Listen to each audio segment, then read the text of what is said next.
He returns to where his home once stood, finding only desolate ruins and thugs awaiting him. They encircle him. Without a word, their red-haired leader appears, sending Siwoo flying with a single punch. He crashes through a stone wall, hands still in pockets, as if merely inconvenienced. A notification reveals the redhead's skill. Siwoo, instantly deciding to claim it, casually rises. As the goons process the shock, he vanishes. The next instant, their leader is face first, folded by a lightning-fast strike. Before the stunned gang, Siwoo casually copies the skill, doubling his already insane speed. These fools, oblivious to their grave mistake, rush him. Siwoo, with a single strike, obliterates them all.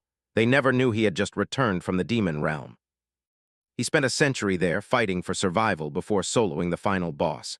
Its core granted his return to Earth and a bonus, the power to copy other hunters' skills. The moment he devoured it, a blinding flash engulfed all. Next, he opened his eyes in a lush green forest. He wasn't alone. A mysterious being, Frey, now resided within him. He rose, surveying his surroundings. Yet he doesn't recognize this place, surprising Frey. How can he not know his own home? Frey wonders. Siwoo reminds him Earth's landscapes vary. He senses the mana flow, eerily like being inside a gate. Checking his own, a frustrating truth dawns. His stats are nerfed again. Dimensional travel always brings side effects. The first time a century ago, sent from Earth to another world. His stats plummeted then, and now history repeats. He possesses only 20% of his former power, utterly infuriating. Even Frey is enraged, demanding Siwoo recover swiftly lest his formidable skills remain unusable. Siwoo, equally vexed, knows regaining strength will take a decade. Frey, hearing this, threatens to sever their contract. Siwoo's pathetic mana renders him useless. As they bicker, the scene shifts to a woman, panting, running for her life. Chased by an orc, she's lost her teammates, clueless. Why an orc so early in the dungeon? She trips, but before the beast can tear her apart, Siwoo rocks it with a single punch. He doesn't even glance at the orc, such is its insignificance. Siwoo turns to the girl, needing confirmation. Is this planet Earth? The panicked girl manages a positive response. He presses on. Is this Korea? What year? She confirms. Yes, 2037. The year jolts him. He recalls being pulled into another dimension in 2027. 100 years in the demon realm, only 10 on Earth. Siwoo then asks for the current president's name. The girl replies, Choi Disu. Siwoo is utterly stunned. He knows this man. His expression suggests no fond memories of President Choi Disu. As he mutters, the girl wonders if this eccentric is merely role-playing a regressor. Siwoo then asks, sensing the odd mana flow, if they are inside a gate. She quickly affirms, clarifying they're within the tutorial tower. Unfamiliar with this tutorial tower, Siwoo listens as the girl explains. It appeared years ago, a gateway for hunters. Clear it, awaken abilities, gain skills. Higher rank means better privileges like powerful guild recruitment. Everyone rushes to clear it. Siwoo recalls his era, awakened simply gained powers, no such elaborate nonsense, from what he gathers. He just needs to clear the tower to leave. He asks how long it takes. She explains, 8 weeks on average, 6 for the skilled. The current record holder, genius hunter Ryu Jaiwon, cleared it in 3. Siwoo remains unimpressed. Suddenly, they sense a colossal presence. A giant mutated troll tiger appears. The girl panics at the terrifying beast. Siwoo remains lost in thought, pondering the record. 3 weeks to clear the tower? Unimpressive, far too long. Yet with his nerfed abilities, he doubts he could do it faster. Meanwhile, the tiger licks its chops, eyeing them as prey. It lunges. Still deep in contemplation about the trial tower, Siwoo, unwilling to be interrupted, simply punches the giant cat without moving or even looking. That single punch shatters the creature's jaw. Siwoo finally accepts his challenge, deciding 5 days are ample to clear the tower. 5 days pass. The scene shifts to Min Sejun, Empire Guildmaster. His assistant reports a tutorial tower exit. Sejun notes it's only 8 weeks since the trial began, not a bad time. But then the assistant reveals a shocking truth. The tower clearer wasn't on the entry list. No record of their batch, no entry logs. Now this mystery figure causes a commotion outside. When the assistant reveals the person, Sejun's eyes widen in shock. The face is eerily familiar. He recognizes Hyung, his elder brother, missing for 10 years. Back with Siwoo and the girl, she's utterly bewildered. How did this man clear the tutorial tower in just 5 days? Yet the way he obliterated this final monster makes it clear. The system announces the tutorial complete but fails to calculate Siwoo's skills and stats. The gate opens. Siwoo steps out, ready for his next chapter. Outside, the examiner awaits. The crowd murmurs and whispers about Siwoo. Then a large man, clearly annoyed by the commotion, joins them. This is the Team 2 leader. Noticing him, the examiner quickly relays the details. Two cleared the gate, but one wasn't on the list. The big guy scans Siwoo, noting his pristine, scratchless state. It defies logic given Siwoo's lean build. Such ease of passage is impossible. His curiosity piqued, he shoves the examiner aside, deciding to interrogate Siwoo personally. He demands to know who Siwoo is and why his name is absent from the logs. To this, Siwoo casually replies he didn't use the entrance. The big guy scoffs. If you enter a gate, you exit the same way. How did you leave without entering? Siwoo, utterly nonchalant, refuses to take this oversized brute seriously. His dismissive attitude infuriates the big guy, who jabs a finger at Siwoo, calling him a dimwit. Convinced, Siwoo used a camouflage skill to sneak through undetected. The big guy issues a direct threat. Spill the truth or you're dead. Siwoo's deadpan expression only fuels the loudmouth's rage, making him more aggressive and abusive. Unfortunately for him, Siwoo lacks the patience for a yapping fool, especially one with foul breath. Without hesitation, he orders this big pile of garbage to shut his damn mouth. Now this insolent brute is clearly itching for a fight. Siwoo is more than ready to fight. To provoke him further, Siwoo jabs again, mocking his horrendous breath. That does it. The big guy takes the bait, balls his fists, and swings. Siwoo remains unfazed. The inevitable happens, unfolding before Guildmaster Sejun.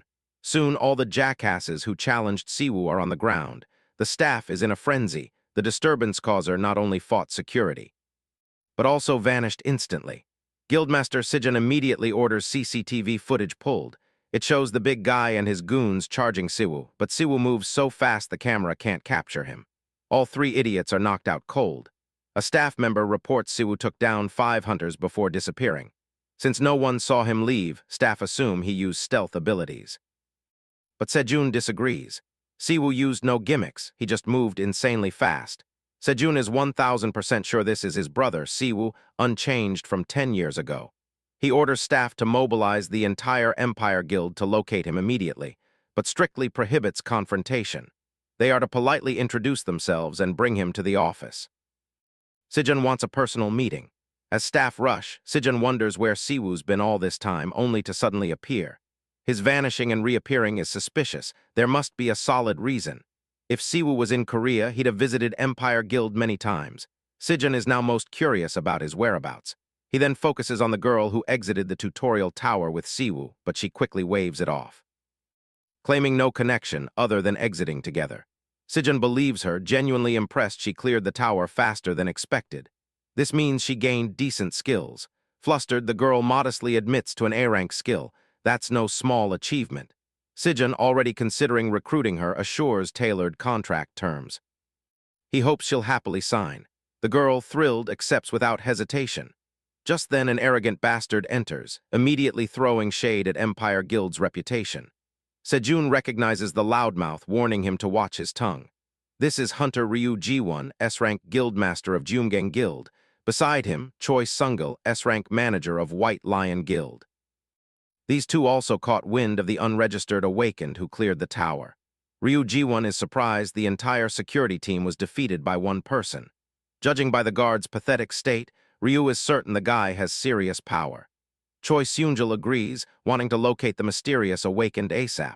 If he's awakened a high-grade skill, he'll likely be a future top-tier talent. Both guildmasters refuse to let him escape, each wanting him for themselves. Ryu Ji-won proposes a challenge. Whoever finds the mysterious awakened first claims him. Any tactics are fair game. Choi Sungil agrees. With no time to waste, they set off independently. The first to find him must inform the others. And so, Rai Ji-won departs, taunting that he'll find the awakened, making others' efforts futile. Sejun isn't convinced. Rai Ji-won then instructs his assistant, Jinsik, to deploy all C and D rankers from Gumsang's Team A for the search. When Jinsik questions the target, Rai Ji-won casually reveals it's Sejun's brother. Meanwhile, Siwoo enjoys fried chicken at his favorite restaurant. Frey is utterly baffled. After 100 years, Siwoo returns to Earth only to devour fried chicken. Later, as Siwoo wanders the streets, Frey's curiosity piques, asking his destination. Siwoo, finding it obvious, simply heads home. Stepping inside, a wave of nostalgia hits him. He recalls rushing in for dinner, his mother cooking, his father reading the newspaper. Those moments are gone. His home is now a desolate, abandoned shell. He still can't recall his parents' faces. For him, forgetting was a curse, not a gift. He endured 100 years in the demon realm, a brutal, endless bloodbath. Senses dulled, time stopped, self-weathered. As oblivion threatened to erase him, he desperately clung to his memories, his siblings, his disciples. These memories became an obsession, a lingering attachment that allowed him to survive 100 years. Frey observes the place feels like a ghost town, colder than the demon realm. Siwoo, having reminisced enough, decides to move on. He plans to find old neighborhood friends, starting with his brother, Seijin. However, his reunion plans hit a snag when a fully armed gang of thugs surrounds him. He's surrounded. The red-haired leader, Bien Hakam, a C-rank hunter from the Vajra Guild, introduces himself. Siwoo remains utterly calm, unfazed by their status and uninterested in a fight. Hakam, feeling mocked, reiterates his guild's name, but Siwoo's nonchalance persists. They exchange jabs, with Siwoo effortlessly delivering sharper retorts, clearly irritating Hakam. His patience wore thin. Aggravated, he decided to teach Siwoo a lesson. Hakam threw a devastating punch, sending Siwoo crashing into the wall. Hakam and his lackeys, satisfied, believed they'd silence Siwoo. Yet Siwoo remained utterly calm, lying there like a cool cucumber. The fools assumed he'd fainted from the single blow, not getting up. Then a system window flashed before Siwoo's eyes. It explained Hakam's ability. Lightning Flash, a C-grade skill granting instantaneous acceleration, doubling body speed. Allows much faster movement provided your body handles the friction. Not a bad skill, Siwoo casually asks Frey if he wants to consume it. As Frey's first skill consumption since returning to Earth, he agrees, standing up. Then, without warning, he dashes at Hakam, delivering a devastating slap. So powerful it sends Hakam slamming into the ground, shattering it. The goons, cackling moments ago, now stood in terror. Siwoo extended his hand, allowing Frey to devour the skill from Hakam. A dark magic circle formed, skill extraction complete in seconds. Though satisfying to consume a skill again, Frey found it tasted worse than their earlier chicken. Meanwhile, Hakam, his pride shattered, ordered his minions to attack Siwoo. Reckless idiots, they charged, believing they stood a chance. Siwoo told Frey to use their new skill. Frey complied, exploding into motion, dashing with godlike speed, taking down every fool like mosquitoes. One charged, attempting a skill strike. Siwoo easily countered, smashing his knee into the guy's gut, making him cough blood. He was using a vital point strike. A technique automatically targeting weak spots. Since he couldn't properly use it, Siwoo decided to borrow the skill. Before things escalated, Seijin arrived. Siwoo looked back at Seijin, seeing his brother's reflection, and the heated battlefield transformed into a sweet reunion. To understand, let's rewind 20 years to Earth's first gates. These gates unleashed chaos, destruction, and monsters. This also marked the emergence of the first awakened, their powers appearing with the gates. With no police or laws, it was a barbaric era, everyone inexperienced. In this chaotic world, Siwoo and his younger brother Si-jun, orphaned early, had to survive. Siwoo was among the first awakened. Siwoo dropped out, becoming a hunter to raise his infant brother. He cared for Si-jun through those dark times.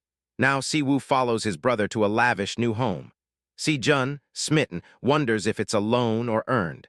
Siwoo claims the money came from skills learned from his older brother. Since they'll both live there, Siwoo also has a room.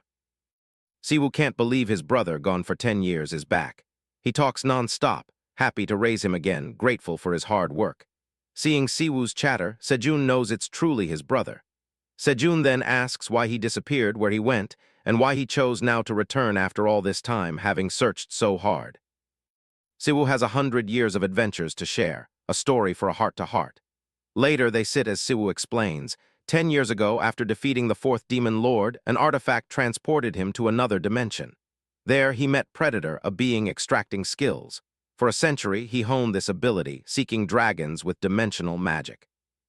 After defeating the Dragon King and obtaining its dimensional orb, he returned home.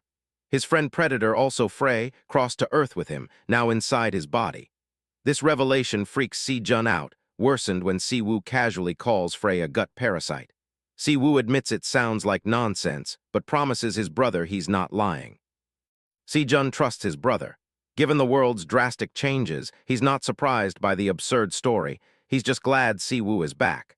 Now, Siwoo wants Si-jun to reciprocate, filling him in on the past decade. He especially wants to know how Choi Di-soo became president since Siwoo disappeared. Choi Di-soo, a fraudulent first-gen hunter, claimed credit for defeating the fourth Demon King, using this lie to become president. He now targets Empire Guild with his policies. Si-jun worries what that arrogant fool will do to Si-woo, but Si-woo finds it laughable that such an incompetent managed to deceive everyone with a fake double S rank. Si-woo recalls the attackers from Gumgang Guild, asking if they're Choi Di-soo's lackeys. Si-jun firmly denies it, stating Choi runs Infinite Guild. He explains South Korea has 7 representative guilds: the Heptagram, Empire Sejans, Infinite, Vajra White Lion, Fighting Warrior, Azure Flower, and Frozen Soul. Vajra Guild is led by second-gen hunter Ryu Jae-hwan, whose name enrages Si-jun, especially knowing he's targeting Si-woo. Si-woo then asks about his disciples. Si-jun explains they've drifted apart. Zio long returned home, and Kang Yua is now under Choi Di-soo's control. Si-woo is clearly shocked by this news. Si-woo hopes Minjun is still alive, but Si-jun delivers the grim news. Minjun was killed. Stunned, Si-woo interrogates him. Si-jun explains Minjun's body vanished, leaving the killer unknown. Only hunters or unregistered awakened could do it. HMCS investigated but found nothing. Si-woo feels dazed by these brutal revelations. Si-woo asks about HMCS. Si-jun explains it's the Hunter Special Investigation Unit, an international agency combating hunter-related crime, essentially the Hunter Police with arrest authority. Intrigued, Si-woo asks if Si-jun has ties to them. Si-jun quickly realizes his senior brother is implying he wants to join HMCS. Si-jun offers his guild's information team for an investigation, avoiding HMCS. But Si-woo has bigger plans. Si-jun warns that HMCS handles serious crimes like murder, urging Si-woo to rest and recover first. Si-woo wryly reminds his junior that after 100 years of fighting in another world, he's handled every shady situation imaginable. He believes he lacks no experience. Si-jun, out of arguments, concedes to his senior brother's demands. He arranges for his brother to meet Yi Yeji, a manager at Frozen Soul Hunter Agency. Si-woo is delighted and eager. Si-jun notes Si-woo's face is the same, but his aura has changed, making Si-jun curious about what in the old world caused such a drastic transformation. Meanwhile, our boy investigates HMCS, uncovering a twist. The Gangbuk District team leader, Hwang Jonggu, a 1.5 generation hunter, is someone Si-woo knows intimately. 2 days later, at HMCS Gangbuk headquarters, a ponytailed man rages, irritated that higher-ups again sent a rookie to his team. As team leader, it naturally annoys him to have another rookie. This is Jonggu. He reminisces about old, unpredictable battlefields where only strength mattered. Hunters wrote wills before missions, knowing they might not return. He recalls almost dying in a raid 10 years ago as a rookie, suffering a fatal wound. His party would have lost its powerhouse, but an incredible healer saved him. We all know that healer. He just made his grand entrance. Si-woo calls out to his old friend, Byung-gu, questioning his name change. To jog his memory, Si-woo reminds him he's the one with insane healing abilities who saved his life. Byung-gu quickly recognizes him, absolutely floored. Seeing Hunter Min Si-woo in their office is the last thing he expected. Later, Byung-gu formally introduces Si-woo as a new Gangbuk team recruit. He instructs staff to assist Si-woo, his sudden attitude shift not going unnoticed. A female staff member is disappointed. Their strict leader, just complaining about rookies, now acts like a pushover. Her colleague silences her, noting the team leader's reaction proves this newcomer is no ordinary rookie.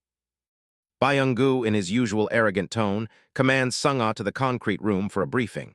Witnessing the excessive protocol, other staff suspect this new recruit might be a 3-star. Later, in the office, the team leader, as expected, swoons over Si-woo, frantically making coffee and maximizing hospitality. Kim Sung-ah is also there to brief our boy. She's the team's data manager. Si-woo requests 20 years of hunter death records, wanting them summarized and passed to him. Seonga is stunned by this immense demand, which requires a Hunter Association report for access. The irritated team leader orders her to comply, assuring Si-woo she'll handle it quickly and efficiently. Seonga asks if he means only humans. He replies, HMCS-recognized murders suffice. He also wants a list of at-large hunter killers. Si-woo believes killing an awakened is nearly impossible without an equally strong awakened attacker. A top-tier hunter's killer like Minjun's is likely a professional. Even if caught or killed, an awakened killer should have a record. Tracking them is the priority. Seung-ah found the info but is unsure how to share it. Siwoo tells her to send it to his phone. Suddenly, someone calls the team leader for a private chat. He reports a police support request. A full-blown gang war, some awakened involved. Police won't interfere because Cerberus is involved. This infuriates the team leader, while Siwoo has no idea what Cerberus is. Seung-ha explains Cerberus isn't a typical gang. They're arms traffickers and contract killers. Allegations of hunter trafficking make them too dangerous for police. This piques Siwoo's curiosity, especially hunter trafficking, as it might link to a disciple's unsolved murder. He tells Byung-gu to take him.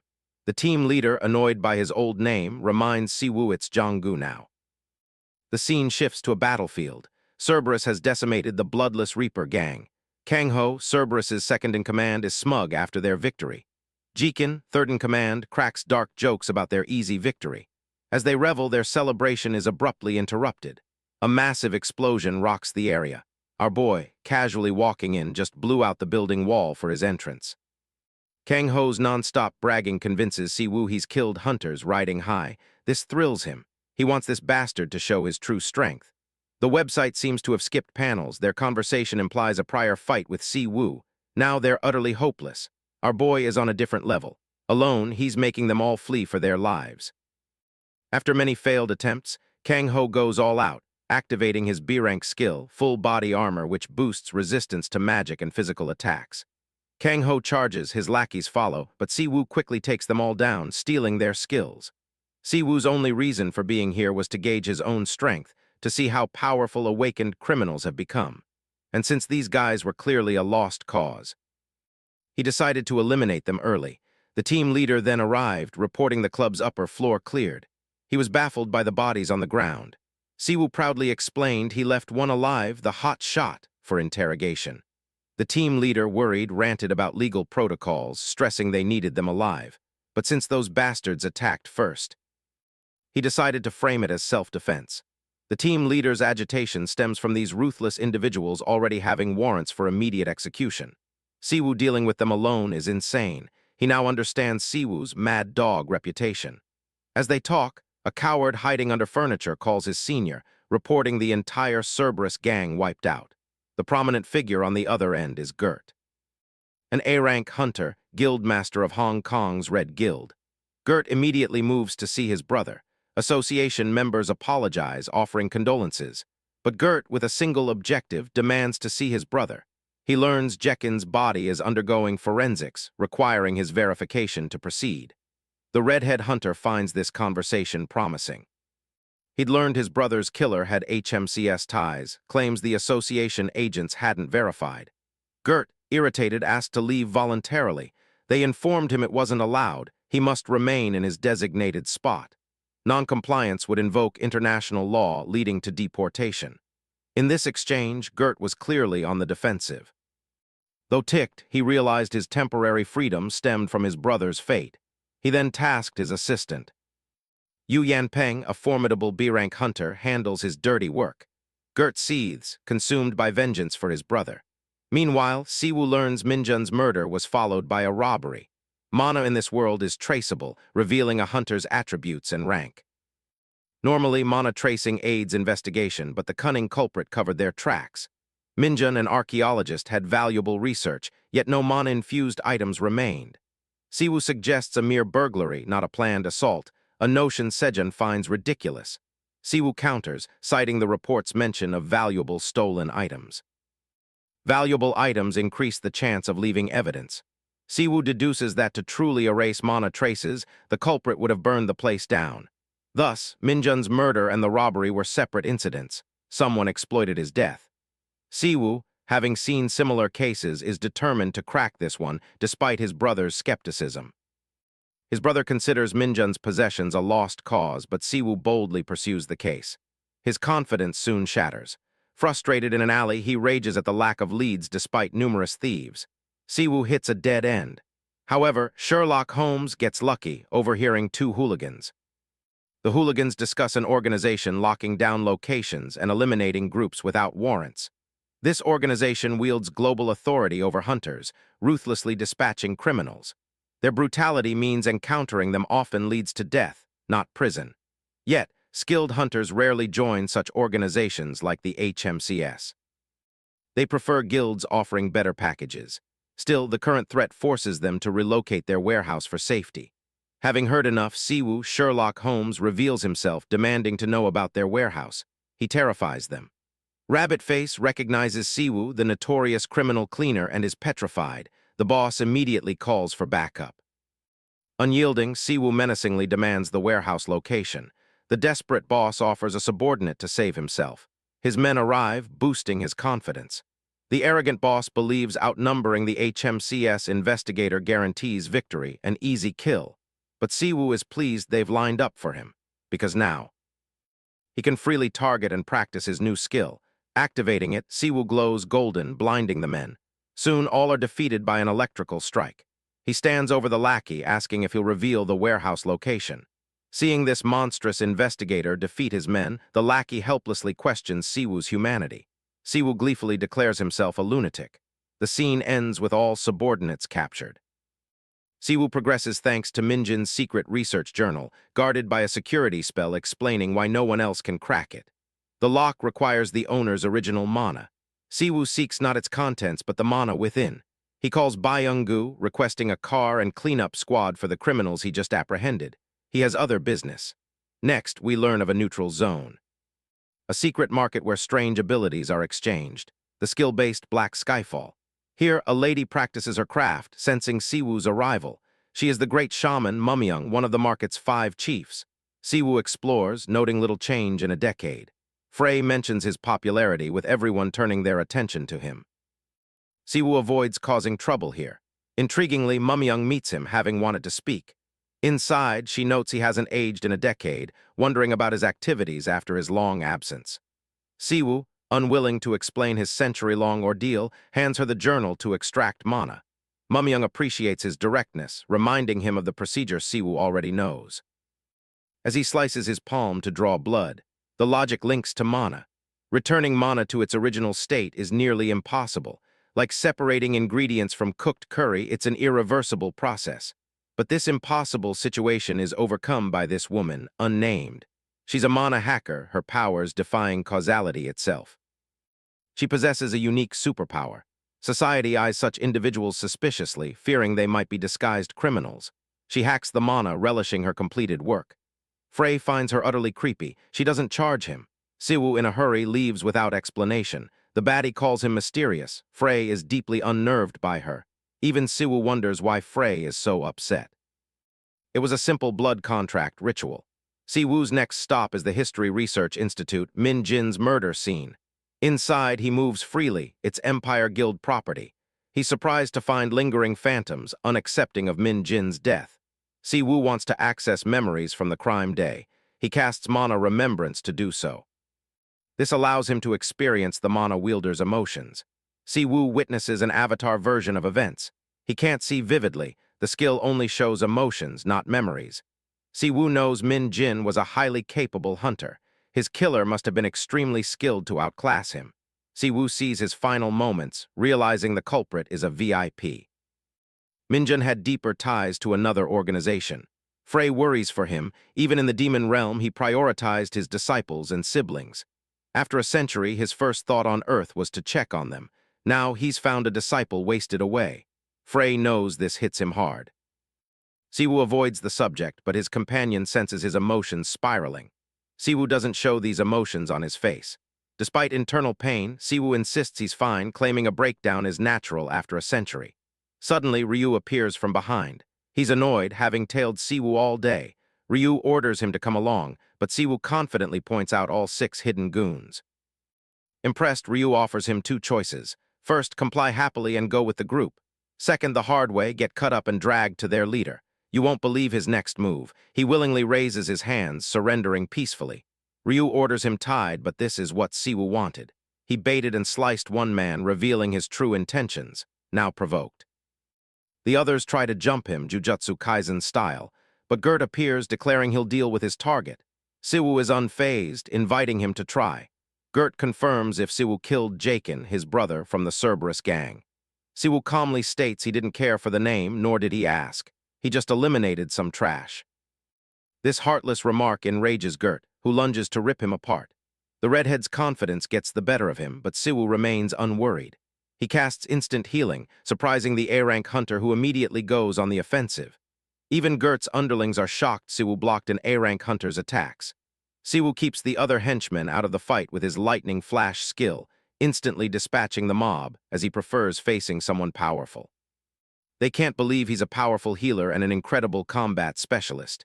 He analyzed Gert's movements perfectly, responding accordingly. The A-rank hunter has never met such precision, deeming Siwoo an unparalleled threat. Gert's only chance is to go full power, but Siwoo reminds them, a crime committed means the culprit, whoever they are, must pay. Awakened criminals are being hunted. That's Siwoo's role. Yet these arrogant assholes feel wronged, ignoring the societal damage they've caused. Gert dislikes Siwoo's explanation, implying he can kill any criminal for any crime. He defends his fallen brother, who couldn't grasp their shared life. Jaijin became a criminal to protect a defenseless Gert, ensuring both their survival. Gert vows to make the investigator pay for carelessly taking a life. He activates Wolf Fang, arguably his strongest weapon. Red Mana warns Siwoo he cannot dodge. He requests another skill from Frey, despite her exhaustion. Siwoo promises to finish the fight alone. He casts Neutralization. A hidden class spell identifies, returns, and cancels the opponent's spell with a magic circle. Gert is stunned. Even Ryu can't fathom what this ordinary healer did. He nullified an A-rank hunter's powerful skill. It was unbelievable. They are now overpowered by one man. Siwoo goes on the offensive, mocking Gert's sentimentality by highlighting those who suffered like Jikin but chose not to commit crimes. He launches a powerful attack, sending the guildmaster flying. The previous strike left a bruise on his arm just from blocking. Gert forbids his men from intervening. He analyzes the situation. Siwoo can't consistently cast neutralization spells. Mana depletion is inevitable, so Gert plans to force an endurance battle. Using his prior skill, Gert focuses energy into a point, attempting to strike him down. Siwoo casually dodges the blow, using no spells. He smartly follows with a knee to Gert's face, then a flurry of punches, mocking the criminal for overextending his skill beyond his body's limits. Enraged, Gert sends Siwoo reeling. He orders two men to restrain Siwoo, defenseless midair. Ryu is irritated by his boss's inconsistency, first forbidding intervention, now demanding help. Anyway. Siwoo is chained as Gert approaches for a final, fatal blow. Gert aims to leave nothing to heal, but Siwoo remains unfazed, unconcerned by the overwhelming odds. Siwoo congratulates Gert and Jakin on their criminal lives, then uses lifesteal to absorb his target's life essence. This results in a gruesome experience for his opponent, whose body eats itself away over time. Even Ryu is horrified to see his leader become a zombie corpse. This, his first awakened skill, is the real deal. He makes it clear he was never an ordinary healer. The spell manipulates life force, enabling life spirit sorcery. With Gert down, he turns to Ryu, flailing like a fish. He ignores Ryu's yapping and pleading, then karate chops him. He then turns to the investigator's cameras. Siwoo hopes the recording is intact, providing self-defense evidence. Byung-gu and others watched the entire fight. Their reactions were priceless. This idiot pressed live instead of record, broadcasting to nearly 6,000 viewers. This created a sticky situation, jeopardizing the organization's reputation. The broadcasting feature, it turns out, existed for 2 years. Primarily for talent recruitment, it was largely a failed project. Footage reveals an absurdly strong individual joined the organization. But why? More importantly, this person brutally killed a guildmaster. Though the investigator committed no specific crimes, it's a consideration. Finally, Korea's most powerful man, Choi Disu, joins the discussion. Days later at Empire Guild's cafeteria, Siwoo devoured his meal, oblivious to the viral video of Gert's defeat. Even Frey was annoyed by the disturbance. Siwoo, loving the food, hoped to eat here often. The body cam footage barely showed Siwoo's face, but if President Disu discovered his involvement, Siwoo would face severe repercussions. The president had spent a decade trying to erase Siwoo's existence, making him a clear threat. Laying low was the smart move, but Siwoo, ever the good brother, joked about the consequences. Later, Siwoo encountered familiar faces from the tower. Shinjutsu, now an A-ranker thanks to Siwoo's efforts, had recently joined their guild.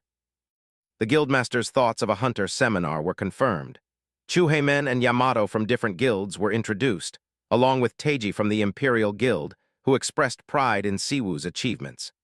Siwoo returned the pleasantries, but Hammond immediately grew suspicious, knowing Siwoo was responsible for taking down Gert, his lifelong rival. Hammond dismissed it as nonsense. The guildmaster, Sirius, warned Hammond against rudeness to an important guest on guild premises. Hammond, however, attributed it to the Empire Guild's strictness, refusing to back down. The argument escalated, causing other hunters to distance themselves. Hammond remained defiant, unafraid of being reported. Hammond boasted of his achievements, but Siwoo was most struck by his being Xiaolong's disciple. Siwoo cut off Hammond's rant, suggesting he find him later if so desperate, and mocked Hammond's master for inadequate training. This insult deeply affected Hammond, who, kicking his chair in frustration, threatened Siwoo to be careful at night, acting like a boogeyman. Hammond's childish threats were ignored. The guildmaster assured his brother he'd handle the slimy rat, but Siwoo dismissed it, finding Hammond's arrogance acceptable as merely his disciple's student. Later, branch director Jianhu met with White Lion Guildmaster Sungil, seeking to apologize for issues beyond their collaboration. The apology concerns their members' outburst against an HMCS member. Yet the branch director rejects it, stating a guild leader shouldn't apologize for such conduct. He's seen through the scout's true intent, recruitment, not remorse. Jianhu, however, is resolute, refusing to let any guild claim our boy. The guildmaster now knows he's been exposed. He finds Siwoo's prison support mission odd. Larger guilds usually handle such requests, not their organization. Still, the branch director is optimistic, foreseeing significant progress. Sungil agrees, suggesting Hunter Chu Hammond, the troublemaker, apologize to Siwoo personally. The director approves, deeming it a private matter for them to resolve. Their meeting concludes. Leaving, Sungil ponders, unwilling to abandon such talent. He instructs his secretary to arrange a trip for Hammond with a warning to behave. When asked, Sungil names Incheon as the destination. Later, everyone knows HMCS volunteered for support, but they haven't arrived. The chief finds their delay infuriating. He's fed up with criminals feuding. The latest report details Sherry Volk, a dangerous individual underestimated post-arrest. He later snapped, losing control. Even with mana suppression, he easily overpowered 5 men. Volk is a notorious, unique criminal with many agencies struggling to capture him. Now, Sherry Volk sits in his cell, having received new orders. He learns the organization is moving. To escape, he must cause prison trouble. Our protagonist just arrived at Incheon Awakened Prison for his mission. Hammond, meanwhile, rages, discovering the prison's chaos. He's furious his guildmaster's recruitment obsession sent him on this stupid mission. Spotting a car, Hammond rushes to catch up, fed up and demanding overtime. For the trouble his guild leader caused. In the transport, Siwoo sits calmly beside the target. Sherry provocatively asks if Siwoo is the new warden. Siwoo denies it flatly. Sherry then mocks his overconfidence as a special guild member. Hilariously, Siwoo retorts, "I don't even know who you are," like a dismissive god. Sherry is underwhelmed, almost offended, that the guy's oblivious to his situation or why he's being transported. Siwoo humiliates him, asking if he's transported for yapping constantly. The criminal, at his limit, explains his lore like an evil Sigma male, proudly boasting about beating 5 criminals, trying to intimidate the one next to him. Sherry's shell-shocked the guild sent a normal punk after a powerful, unpredictable awakened criminal. But the guy just chills, sipping coffee, as Sherry warns him he's utterly screwed. Suddenly, the transport explodes, flying. Sherry angrily kicks the door open, furious at almost dying. The old man, having calculated his survival, mocks him for being leashed. That aside. They ask if he dealt with the officer. Sherry confidently claims he destroyed his temple, meaning Siwoo's dead after his last coffee. Sherry's annoyed his mana-reinforced cuffs are slow to unlock, but they free him. The kid thinks he's exaggerating. Their conversation halts as a voice demands stillness. It's Hammond, surprised they pulled off such a big move. Seeing Siwoo die by these low-life criminals, Hammond is now certain he was right. Siwoo isn't special, and his guildmaster is wrong. Still, he won't let them go, questioning their methods and goals. Suddenly, the girl recognizes him as A-rank Hunter Hammond from the White Lion Guild, surprised they were followed. The old man confirms Hammond's alone, ready to rumble. He gets into position. Hammond again questions Sherry's identity. The maniacal criminal claims introductions are useless. He'll annihilate the hunter. He casts Beowulf, transforming beastly. Hammond is shocked by the heteromorphic awakener. Sherry channels rage, activating Diamond Rampage, covering his body in incredible mana, reaching a new level. Still, the beast defends as Hammond strikes with incredible speed. Meanwhile, the hunter worries his strikes aren't decisive. The beast dismisses them as mere massage services. The old man advises the kid and girl to join, ending the fight before reinforcements arrive. The girl casts a powerful spell, imbuing mana, the 10-headed viper. Hammond must now deal with it.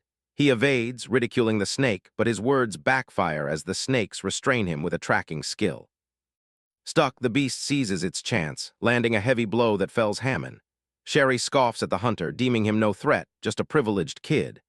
Hammond protests their 3-on-1 attack, but Sherry simply kicks him down, asserting their group's superior intellect. The old man then urges them not to waste more time. The beast is urged to prepare its final attack, mocking Hammond for last words. Hammond, outclassed, faces certain doom until one man arrives, defying the odds to save him. Annoyed Hammond forfeited so easily, Siwoo, disappointed in his disciple, struggles more with his body cam than the 3-on-1 fight. The beast stares, disbelieving Siwoo survived. He'd confirmed smashing a skull before exiting. The old man confirms Siwoo should be dead. It's strange. Hammond roars, warning Siwoo to wait for backup. But Siwoo is furious, caught in this chaotic mess, his peaceful coffee ruined. To repay them, he declares them all criminals, worthy of immediate elimination. Min Si-woo, the mad dog, Demon Lord Slayer, declares the three fools game over. He addresses Chu Hammond, Shea Along's disciple from the White Lion Guild, stressing Usura is more than a mere striking skill. As our hero gathers power, Grey Wolf of Bestia, the shape-shifting hunter, lunges. But before he can strike, Usura pierces him. Chu Hammond watches intently. Hammond struggles to believe his eyes, recognizing his master's skill. Siwoo knocks the wolf aside, mocking that draining blood ensures tender meat. The old fool retaliates with a thunderwall strike, startled as Siwoo effortlessly evades. Our hero acknowledges the old man's double casting via cursed tool, remarking his life wasn't entirely wasted. Meanwhile, his predator, a parasite. The parasite finds the skill unfamiliar, wondering if it's edible. Siwoo explains it's like an expensive one-time scroll, requiring channeled mana. Chuheimen, unable to resist, questions Siwoo's identity and knowledge of his master's skill. Before he can press, the old man chants dark spells, catching him with a gravity spell, attempting to use him as leverage. Siwoo watches. Recognizing the old man's ploy, Siwoo scoffs, ridiculing his empty threats. The old man reiterates, if Siwoo wants Hammond alive, walk away. He adds Siwoo was just dragged in. Things go smoothly if he leaves. Min Siwoo casually swirls a finger in his ear, dismissing him, pointing out he wouldn't be here if he hadn't accepted this filthy mission. He remarks Hammond should handle this basic gravity spell, even if it doesn't seem so now. The old man questions Siwoo, noting the contradiction, asking if he and Hammond are truly allied. Siwoo clarifies, the only ones siding here are asterisk them. He then reveals his knowledge. The old man is a hunter-killer for a powerful group. This stuns the old man, caught off guard by Siwoo's insight. Seamlessly, Siwoo continues, demanding his employer's name. The old man threatens again, noting Siwoo chose to stay despite knowing they're hunter-killers. With a deathly stare, Siwoo repeats his question. As Siwoo closes in, the old man hastily draws a cursed tool, unleashing a shockwave spell, stunned when it's effortlessly nullified. Confused, he wonders if Siwoo overloaded the tool with lightning. He jumps back, widening the gap. Predator remarks the meal looks more appetizing. Suddenly, Siwoo's hand glows, his form 40% restored. Stronger, he taunts. Stop wasting time. At his age, he can't squander his few remaining days. The old man refuses. Acknowledging Siwoo knows he's a hunter-killer, he states his organization remains a mystery. Everyone is bound by an oath of silence. Break it, reveal secrets, and he's instantly targeted for execution, ensuring death either way. Meanwhile, Hammond rises, recovering from the gravity spell as the werewolf regains senses, coughing black blood. Without hesitation, Siwoo briskly moves toward the old man, asking if he's afraid of dying. As he speaks, he casts a spell, 3 magic circles appearing. Anxious, the old man turns to Bestia's Grey Wolf, urgently demanding he stop Siwoo. The werewolf snaps at the old man to shut up, then engulfs himself in a purple aura, charging Siwoo, vowing to tear him apart. Before he covers much distance, Hammond intercepts him, who notes their numbers are finally even. The two exchange heated words, but their argument is cut short as our hero unleashes his Thousand Winds spell, blasting both the werewolf and the old man away. Siwoo instantly dashes to the old man, seizing his neck with an iron grip, demanding if he truly understands what death feels like. Tightening his grip, Siwoo demands how many times he must drag him to death's brink for an answer. Watching from the side, Hammond finds it absurd our hero pushes these fools to death's brink, only to heal them. He thinks he'd rather die than endure such a fate, wondering how one wields such a powerful healing spell. Siwoo repeats his question. This time the wolf pleads with the old man to just answer. Yielding to pressure, the old man reveals they work for Bestia, as he takes a closer look at our hero. Realization dawns. Siwoo is Min Siwoo, the infamous Mad Dog, one of 3 legendary figures who vanished long ago. Siwoo casually sits, remarking that since they're finally talking, he needs more information. He pulls out an image of the serpentine, fang-toothed man responsible for Minjun's death, demanding the killer's identity. The scene shifts, revealing glimpses of Bestia, the assassination organization. It was an elite group hunting targets, led by a figure known as Crow. Over time, the organization expanded, gaining power and significant influence. The old man, a first-generation hunter, received an invitation and quickly accepted. Secrecy was paramount for recruits, even when the old man was already aging. He took an oath of silence. Signing it, he surrendered his life and death to the assassination organization. The old man reflects on 15 years with Bestia, believing he'd never betray them. He'd resolved to bite his tongue and die rather than break his oath. But repeated agony of death shattered his resolve, forcing him to finally speak. The old man reveals the person is also a member, nicknamed Black Mamba. Our hero finds the name unpleasant, but quickly asks his main question, if either was involved in Hunter Yang Minjun's assassination. As one responds, an unsettling force grips them, an overwhelming sensation, as if their skin is about to be peeled off. Baldy quickly interjects, claiming they know nothing. He explains Bestia's operations are independent, members rarely coordinate. Before Siwoo can question, he adds that members typically don't know each other's abilities or locations. However, due to the organization's biannual meeting, they were assigned to retrieve the wolf from prison. He reveals the meeting is in a week. Their orders were to bring the wolf there. Realizing their end, the old geezer bows to Siwoo, pledging all information, including infiltration methods. Desperately, he asks our hero to accept them as subordinates. Chuheimen flares up, calling the offer absurd. Turning to Siwoo, he addresses him as his brother and asks if he'd fall for such a trick. Resting his head, our hero calmly questions when Hammond became his brother. Hammond argues that since Siwoo uses Usura, he's at least his senior, perhaps even his mentor's mentor. Dropping the buffoons, he earnestly requests Siwoo take him as a disciple instead. Siwoo abruptly cuts Hammond off, telling him to shut up. He pauses to assess. His sole objective is to gather information on the snake-eyed man, Black Mamba. He realizes if he lets them go, their organization will eliminate them. Worse, news of him will reach Bestia, complicating things. Weighing pros and cons, he decides to take them as subordinates. This shocks Hammond, while the overjoyed old geezer expresses gratitude. However, before he can praise Siwoo, they are immediately met with a condition. Siwoo states his condition. To ensure loyalty, they must take the ultimate mana oath. The demand's weight sinks in, prompting a complaint from the wolf. Before he can protest, the old geezer cuts him off, advising compliance unless he wants to die a dozen more times. Fear settling in, the two reluctantly gather mana. Following our hero's command, they state their names. The old geezer introduces himself as Red Ghost, the wolf as Sherry Volk. As they complete the contract, our hero assures them loyalty brings protection and safeguarded lives. Watching Siwoo accept the criminals, Hammond flails like a child, complaining he was left out. Pouting, he threatens to report everything to the association if not made Siwoo's disciple. Siwoo gives him a bloody stare, then casually claims he was just teasing. He makes the oath scroll vanish, finally accepting Hammond as his disciple. Hammond sighs in relief, realizing extra hands will be useful. This group should suffice for his planned scene, though he might need one more person to clean up the inevitable mess. Meanwhile, at the Hunter's police station, a fat, chubby officer scolds HMCS team leader Jonggu, demanding an explanation for Sherry Volk's escape. He emphasizes the man's danger, arguing HMCS's hype is just a myth. Siwoo, lounging on a sofa, casually replies Sherry was too fast to catch. Jonggu, disgusted, glares, demanding Siwoo at least make a serious excuse. The chubby officer continues his rant, demanding why the new transport officer hasn't arrived, calling the operation a mess. Jong-gu, having heard enough, explains a standard transport needs 4 to 5 officers, high threat up to 10. He admits his fault, having requested only 1 officer for this transport. The chubby warden angrily shoots up, insisting none of that matters, the prisoner still escaped. Jong-gu waves him off, revealing the new transport officer made the escapee confess. They learned Sherry Volk received help from high-ranking prison officers for bribes. The fat warden dismisses it as an obvious lie.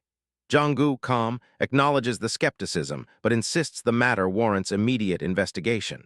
Speaking for HMCS, Jong-gu states they'll thoroughly investigate Incheon prison and the escapee, requesting the warden's cooperation. Scene shifts. Jong-gu informs Siwoo he's initiated the investigation and handled other requests. Hunter Chu Ha-min and the 2 buffoons, now Siwoo's disciples, are present. Siwoo lays out his plan. It's time to begin their operation, infiltrating Bestya's meeting. He reveals about 8 top-ranked awakened killers will attend. He instructs Hammon and Jong-gu to listen closely as the defectors give details. Jong-gu, troubled, questions infiltrating an assassination group with such a small team, asking their ultimate goal. Siwoo smirks, stating the goal is obvious: exterminate every single one. At the next Bestya gathering, the leader mocks the vanished duo. The group argues, admitting the old man and Sherry Volk were cowards but not expecting betrayal. Hedgehog the Goth furiously vows to kill Volk for ditching their date. Skarmoth demands silence, asserting only the boss punishes traitors. The boss chuckles, amused by 3 disappearances. His presence silences the room before he announces a deathmatch. The winner executes the traitors. A heavy silence falls. Black Mamba bluntly tells the boss his jokes aren't funny. Killing traitors is easy. The real problem is their leaked meeting place. One member scoffs at anyone daring to attack, but alarms blare instantly. The group is stunned, yet the leader enjoys the chaos. A single intruder is breaching all 5 entrances. 5 members intercept, while one remarks to Hedgehog and Black Mamba, wondering why they're still with the boss. Black Mamba mocks the intruders as trash, while Hedgehog reads her comics. The 3 chat casually, unaware Jong-gu creeps through vents, every move uneasy. Frustration boils as he laments drawing the most dangerous job. Shifting back half an hour, the squad gathers outside, listening as the old man explains the situation. The 5 entrances constantly shift, a puzzle. One will enter first, but all will reach the target. Our hero decides each takes an entrance, cutting off Bestya's escape. He instructs Jong-gu to distribute radios. If anyone struggles, especially against Black Mamba, stall and call for backup. Inside, Jong-gu finds a dead end. His eyes spot an overhead vent. He jumps in, bypassing all security. He lands directly in the killer's chamber. With 5 members already gone, no time for reinforcements. Determined to thin their ranks, he pulls marbles from his pocket, casually dropping one. The leader scoffs, smirking at Hedgehog, joking she lost it from their slot machine. As she picks it up, the goth girl playfully comments she hit the jackpot. She's right. The marble erupts like dynamite, shocking the room. The leader, unfazed, chuckles at her demise. Black Mamba shoots up, spotting the incoming grenade. Precisely, he flicks it back toward the vent. With no point hiding, Jong-gu springs from cover, making a grand entrance. Sweating, he curses, taking down only one. Still shocked, Black Mamba casually slapped away the grenade, pure physical prowess. Snake Guy facepalms, fed up with HMCS traitors. Jong-gu confirms it, shaking his head, pitying those who betrayed Bestya for a pathetic deal. Jong-gu conjures a dazzling light, blinding his opponent, hurling concealed daggers. Across the room, the leader sips her tea, enjoying it like a children's fight. Black Mamba laughs, familiar with Jong-gu's tricks, but Jong-gu's stunned by Snake Man's body knitting itself, raw mana fueling insane regeneration. Calling playtime over, the snake charges, smashing our boy into the wall. Mamba sighs, annoyed he hit vitals too soon, asking the boss if he can finish messily. But our boy acts fast. Whipping out his radio, reporting before a boot cuts him off. Stomping his chest, Snake Guy asks if backup is HMCS, traitors, or Wolf Boy. Before Yungu responds, the answer crashes in. The trio storms the hall, catching everyone off guard. The real fight begins. Without a glance, Mamba effortlessly dodges, leaving a crater. Snake Guy eyes the intruders. He muttered, lamenting the boss's disappointment in her weak chosen ones. Yet a disquiet settled within him. The trio appeared untouched, their movements too fluid for a battle against Tiger and Grizzly. Their sluggish attacks were easily evaded, sowing seeds of doubt. Hammon lunged at Mamba, but before a blow could land, Mamba ensnared him in a lethal grip. Tossing him aside, Mamba's grin widened. What is a white lion hunter doing with the HMCS? As the trio struggled, Snake Man's suspicion deepened. A makeshift team formed merely yesterday could not have wounded Bestia so easily. His eyes narrowed, pondering who truly pulled the strings. Frustrated, Hammond snapped at Jonggu to rise, reminding him they charged in the moment they could. Siwoo had suddenly appeared, ordering them straight to this hall. With no other choice, the trio continued to stall, buying precious time until our hero's arrival. Folk gritted his teeth. Confusion clouded their minds. How were they to capture a monster like Black Mamba alive? The old man noted the hall was rigged, pointing out that despite Mamba's incredible speed, teleportation wasn't among his tricks. His unease grew as he watched the leader silently observing the battle. The true danger lay with Crow. Once the leader made a move, anything could happen. With that in mind, the old man instructed them to focus on capturing Mamba while he kept an eye on the leader. Meanwhile, Snake Guy grew irritated, dodging Hammond and Wolf Boy's relentless attacks. His frustration spiked as everyone ignored his question. Baldy's voice suddenly boomed through the hall, declaring that no one would leave until our hero arrived. Red chains of mana shot up from the ground, latching onto Hammond and even Bestia's leader, Crow. The boss chuckled, calling the old man's efforts a waste of time. But the old man remained unfazed, fully confident in his binding spell. A dangerous aura radiated from Crow as he questioned just how powerful their mastermind must be to betray him so boldly. Without hesitation, he called for Hedgehog. From the shadows, she struck, her spiky hair diving straight at the old man. Folk and Jonggu raced to defend him, stunned that she was still alive. Growing tired of the delay, Mamba shattered the binding skill and activated his own, declaring they would be quite busy cleaning up the mess. Mamba's scales turned white, mutating him into a white-scaled lizard man as he promised to end their lives quickly. Jonggu and Hammond, knowing no attack would pierce the thick scales, prepared to run for their lives. Yungu pondered Mamba's transformation, though it appeared similar to Wolf Boy's. The mana was denser than diamond. With the rigged meeting hall, only he could hold out against this recipe for disaster.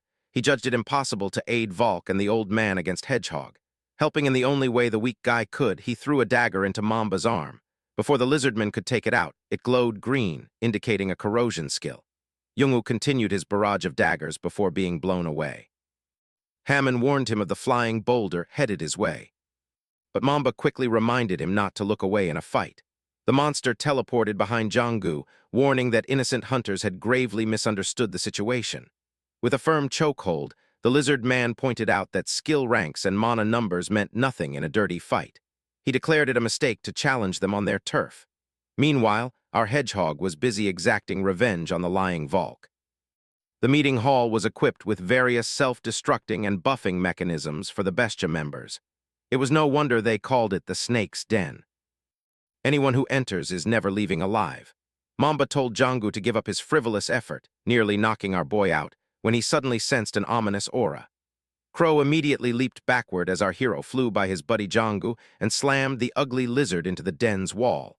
Our demon lord Slayer grinned like a demon, having finally found Minjun's killer. Meanwhile, Hedgehog had already taken down the wolf guy and now shifted her attention to Siwoo, curiosity sparking as she sought to uncover his identity. However, before she could take any action, a magic circle suddenly activated, striking her down in an instant. Observing the unexpected turn of events, Crow, the leader of the group, found herself intrigued, wondering how Siwoo managed to dismantle and repurpose every magic circle embedded within the space. Unseen and unheard by anyone but Siwoo, Predator Frey took the opportunity to boast, claiming that such a feat was only achievable due to his power. Crow observed the scene with amusement, remarking on how effortlessly Siwoo had reduced a billion-costing facility to nothing more than scrap. Meanwhile, Black Mamba recovered from his injury and swiftly cast a spell, only for Siwoo to evade it by leaping backward. Recognizing the situation, Black Mamba began to piece things together, questioning whether Siwoo was the one responsible for eliminating the old geezer and the wolf guy, as well as orchestrating the entire operation. Siwoo still held onto the anger that surged through him upon learning of his subordinate's death, directing his accusation at Black Mamba as the true culprit. From a distance, Crow, observing the situation, questioned what Mamba could have done to provoke such fury. Black Mamba, unfazed, claimed that he merely followed the orders and requests assigned to him, insisting that he bore no guilt beyond that. He continued, voicing his curiosity, attempting to confirm his suspicion by asking whether Siwoo had come seeking revenge. Puzzled, he wondered how Siwoo managed to uncover his identity, considering he never left behind any trace.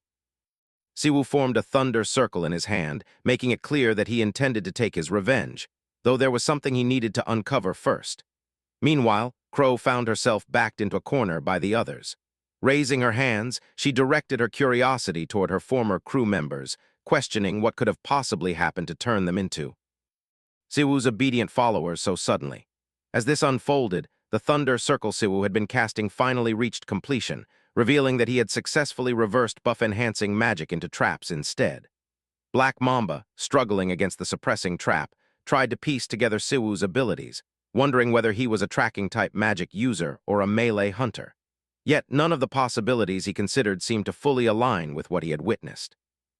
Before he could dwell on it further, Siwoo unleashed another skill, slamming him against the wall once more and forcing him to revert to his hunter form. Bleeding from his mouth, Black Mamba swore that he had never seen Siwoo before. Despite taking pride in knowing everything about high-ranking hunters, he found himself at a complete loss regarding his opponent's identity. Without wasting any time, he cast another magic circle and demanded to know what business Siwoo had with him. Before Black Mamba could finish his enchantment, Siwoo appeared above him in an instant, driving him to the ground with his foot. Making it clear that he was the one who would be asking the questions, not the other way around, he pressed down harder, forcing his dominance over the situation. Without giving him a chance to recover, Siwoo slammed him down again, issuing a sharp warning that a single wrong move would cost him his life, leaving no room for defiance. Black Mamba, now completely overpowered, visibly gave up and pleaded for Siwoo to stop, his will to resist breaking. Seeing that Black Mamba was finally willing to talk, Siwoo wasted no time and demanded to know who ordered the assassination of young Minjun. As sweat dripped down his face, Black Mamba's mind raced, questioning how Siwoo even learned about the murder and whether he had some connection to the victim. Instead of answering, he resorted to a cheap trick, pretending to comply just long enough to lower Siwoo's guard. Seizing the moment, he suddenly spat a venomous poison from his mouth, aiming to catch his opponent off guard, believing he had taken down Siwoo. Black Mamba boasted that a true assassin never reveals his client. However, his confidence shattered the moment Siwoo instantly recovered, healing himself without effort. Panic overtook him as he struggled to understand if Siwoo was actually a healer.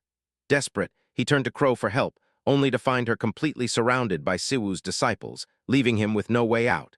With no other options, Black Mamba finally gave in, beginning to reveal the client's name, Panday. But before he could finish, Crow swiftly eliminated him. Watching, Siwoo contemplates if the name was Pandemonium. Hearing this, Crow finally realizes Siwoo's true identity, the legendary first-generation hunter, Mad Dog, who vanished a decade ago. Siwoo then questions Crow's affiliation with Pandemonium. She firmly denies it, asserting her organization operates strictly as an assassin's guild and doesn't engage in personal requests. Siwoo fixes Crow with a death glare, making truth her only option. Crow, maintaining her stance, swears she has no reason to lie, noting Siwoo already has information on her. With a finger snap, she signals Hedgehog to assist their escape. Instantly, they vanish into the sky. Before leaving, Crow asks if Siwoo will pursue, but he dismisses it, stating he obtained his lead with no further reason to chase. As the portal materializes, Crow bids Siwoo farewell, hinting their paths may cross, then vanishes. Jong-gu, frustrated, complains about their escape. Siwoo calmly explains pursuing them would trigger the floor's self-destruction, which they couldn't evade. He then instructs Jong-gu to handle cleanup, stating they've achieved enough for the day. Siwoo is in his room searching for Pandemonium information. His mind drifts back 20 years to the first gate's appearance, unleashing new elements, mana, magic stones, rare resources. Demons also emerged, initially blending in. But they didn't stop there, they seized control over the gates. They viewed humans as an inferior species. Soon, they established their headquarters, building the Demon King's castle at the continent's heart, controlling all resources from the gates. Amidst this, a human faction, Pandemonium, swore loyalty to the Demon King, bridging demons and humans. But humanity's fortune turned as first-generation hunters emerged, mastering mana to oppose them. They were humanity's last defense against Pandemonium. A brutal war between humans and demons shook the world. Humanity triumphed, pushing demons back. Siwoo recalls it's been 10 years since he defeated 4 demon lords, only to be trapped in the demon world via a dimensional rift. He wonders why Pandemonium's name is resurfacing now, especially as the group disbanded pre-war. He asks his predator why demons in the other world seemed different. Frey confirms, explaining many dimensional races exist. Those demons were ruthless, even exploiting dragons into servitude. Frey concludes demons act like gangsters wherever they go. Before joining our hero, he had no memories, just a feeling demons stole something. After a century with Siwoo, analyzing demons, he's sure they tampered with his memory. Siwoo reflects he should have focused on their true nature, not just killing them. He notes demon mana patterns differ from humans, and compared to 10 years ago, they blend in much better. Frey suggests elimination, but Siwoo wishes it were that simple. His younger brother enters, asking why he needed an office, suspecting trouble. Siwoo casually replies he's tracking Min Jun. Si-jun notes Siwoo recently wiped out an assassination organization, and asks if the office was for that mission. Sejun sits, scolding him to keep a low profile, warning against the president finding out. Siwoo sighs, assuring his brother Yoongu erased his involvement. Siwoo plans to visit President Choi Di-soo soon, a decision his brother finds unwise, frustrated by Siwoo's actions. Guildmaster Sijin claims he hasn't fully regained his mana. While not stopping him, he warns against rushing. He's concerned Siwoo might get into trouble again, reminding him the world has changed significantly in 10 years. Siwoo appears, scratching his head like a monkey, telling him not to overwork his little brain. Sijin relents, reminding Siwoo to keep his promise and stay safe as he can't afford to lose him again. Changing the subject, he asks if Siwoo remembers Hunter Shinji-soo, whose awakening skill proved quite impressive, suggesting his brother look into her. Siwoo, however, shifts the topic, saying he's hungry and inviting Sijin to dinner. Frey also chimes in, complaining he's starving because Siwoo's mana isn't enough. Siwoo mockingly blames his predator for his hunger. As Sijin leaves, he calls Jonggu, complaining about revealing everything to his brother. But the big guy scolds him instead, reminding him of the chaos caused trying to cover up his actions from HMCS. Media outlets and agencies are swarming the organization for interviews after the assassin's takedown. He adds that, thanks to keeping Siwoo's name out, the branch manager is now closely monitoring them. Siwoo argues it's good, showing results, but a frustrated Jonggu complains the real issue is justifying how he single-handedly took down such high-ranked A+ hunters. Our hero counters Jonggu should have involved the White Lion Guild since Hammond was there, but Jonggu insists Siwoo stepping forward would ease their burden. Siwoo hangs up, dismissing it, saying his meal awaits. Heading to the kitchen, he settles on the sofa, murmuring how much he enjoys his job. Turning back, he casually asks his brother for recent demon news. Sijin explains that ever since Siwoo eliminated the 4 demon lords, demons had no choice but to propose a peace treaty and establish a polar continent institute to study Earth's mana. He adds some nations now collaborate on this research. It's rare to see demons outside the polar continent. Over time, people largely dismissed their past chaos, reducing it to urban legend. Frey finds it absurd, questioning when demons became peace-loving. Siwoo then shifts the conversation to Crow, mentioning her mana pattern resembled a demon's, but something felt off. This leads him to suspect she's a demon-human hybrid. Since demons first appeared 20 years ago, he's convinced this is possible. What began as avenging Minjun's death is now far more complex, suggesting a long pursuit. Back at Siwoo's place, he trains his 2 new subordinates to control mana by discovering their core. Hammond questions its use, arguing skills awaken only in high adrenaline battles. Annoyed, Siwoo smacks Wolfboy, reminding him they requested training. He sighs at their naive belief that blasting mana like a workout is optimal. Volk, simple-minded, argues control is unnecessary if enemies fall in one hit.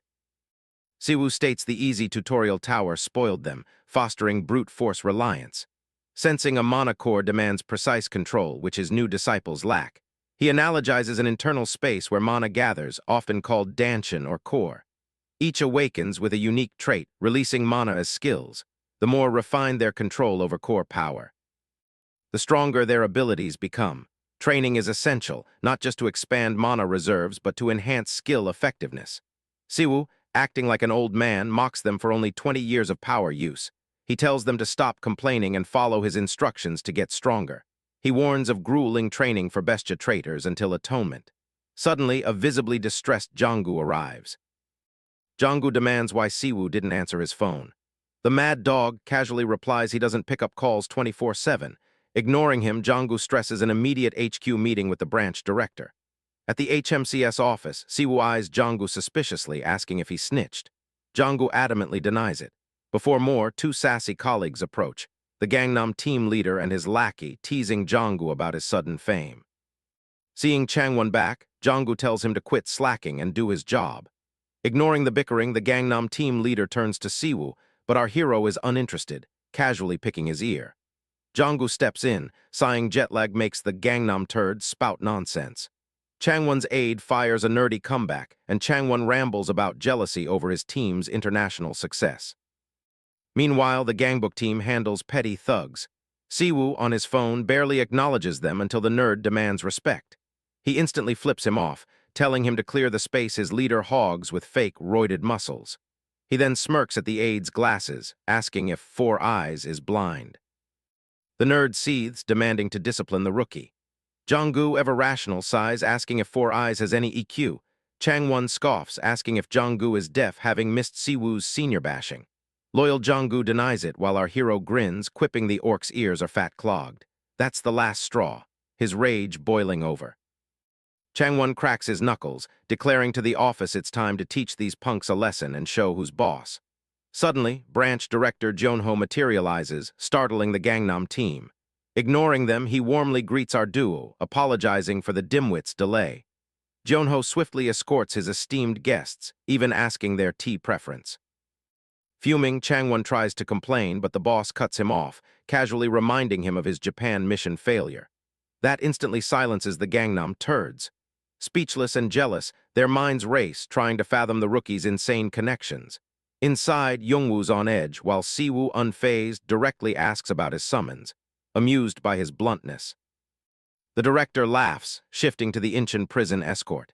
He notes that after the Bestia raid, the escort case now falls under their branch. Smiling broadly, he directly questions what transpired with the escaped prisoner. His skepticism is clear. He doubts someone who beat Gert would genuinely lose to a mere wolf boy. Noting Siwoo's reluctance, he tells Jonggu to leave for privacy. The director reiterates he's a reasonable man. Though Jonggu's track record is impressive, he couldn't single-handedly dismantle Bestia. From experience, he deduces the escaped prisoner likely gave them an organizational lead. He notes officially reporting this information benefits everyone. However, disregarding a wanted hunter isn't an option, especially not just because a rookie insists. Realizing his questions were futile, the director changed tactics, revealing he'd invited a mutual acquaintance eager to speak with Siwoo. His curiosity piqued, Siwoo turned to face Du Kang-ho, guildmaster of Fighting Warrior, a fellow first-generation legendary hunter. At Kang-ho's home, they shared a peaceful tea, just like old times. Uncle Kang-ho recalled his shock hearing of our hero's death. Curious, Predator asked about the familiar old man. Our hero noted his aging. Kang-ho chuckled, pointing out Siwoo seemed frozen in time, adding with a touch of jealousy that Siwoo hadn't aged a day in 10 years. He then asked what happened, as even his disciples couldn't track him. Acting nonchalant, our hero replied his long story required another drink. Hearing his century-long tale, the uncle was impressed. Our demon Kingslayer worried mysterious dimensional magic activated at the fourth boss's fight's end. Kang-ho clarified, the fourth demon king was still alive, stunning Siwoo. He slammed the table, seething that humans signed peace knowing this. Kang-ho tried to calm him. He explained only remnants of the demon lord's forces remained. After the demon slayer's victory, demons claimed they merely followed orders. Siwoo gritted his teeth, realizing he was a scapegoat. Kang-ho called it a necessary evil. Human resources were stretched thin since the first gate. When demons offered peace, they promised knowledge to seal gates. It was an irrefutable offer. So humans exchanged the Demon King's remnants for an Arctic lab to safely open a gate. For those unaware of magic, it was the best choice for progress. Top rankers like Choi Disu took the deal. Since then, demons stayed hidden. First-gen hunters were suspicious but scattered after Siwoo vanished. Once calm, interest in demons waned. Kang-ho always doubted the demons, but the mad dog's disappearance was more intriguing. After Siwoo vanished, Choi Disu erased all traces, leaving only second-gen hunters aware of him. Stranger still, the uncle didn't recognize him today, despite fighting together. Hearing this unnatural memory loss, our hero suggested Disu might have had demon help. Kang-ho agreed. Siwoo has long been a nuisance to both sides. Our hero wonders why demons would help a proud jerk like Disu disappear. Kang-ho reminds him demons are tougher, even aiding human mana development. Siwoo retorts, these are the same trash who waged war, deeming humans inferior. Kang-ho suggests Siwoo meet his disciples for clarity. The problem is, his disciples have scattered globally. Uncle responds Yo was still in Korea, an S-rank leader of the Azure Flower Guild.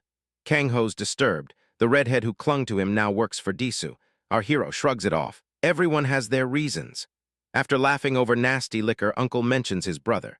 Siwoo replies his bro loves the old man and thanks the samurai uncle for raising Sijun as his son. A spy photographs them, sending it to his guildmaster. He confirms catching HMCS meeting Kang-ho privately. Guildmaster Yawa thanks him, confirming Siwoo is alive as expected. Her suspicions grew from Empire Guild's chaotic movements. Relieved, she goes weak, bursting into tears seeing her long-missed master. Sijun lost trust after she joined Disu. She never stopped searching. Yawa stares at her unchanged master, ready to meet him. Her hope crashes when Disu calls her name. He asks her rush. She replies, nothing special, steadying her trembling arm. He grips her shoulder, noting the cold woman unfazed by her mother's death couldn't be moved by trivia.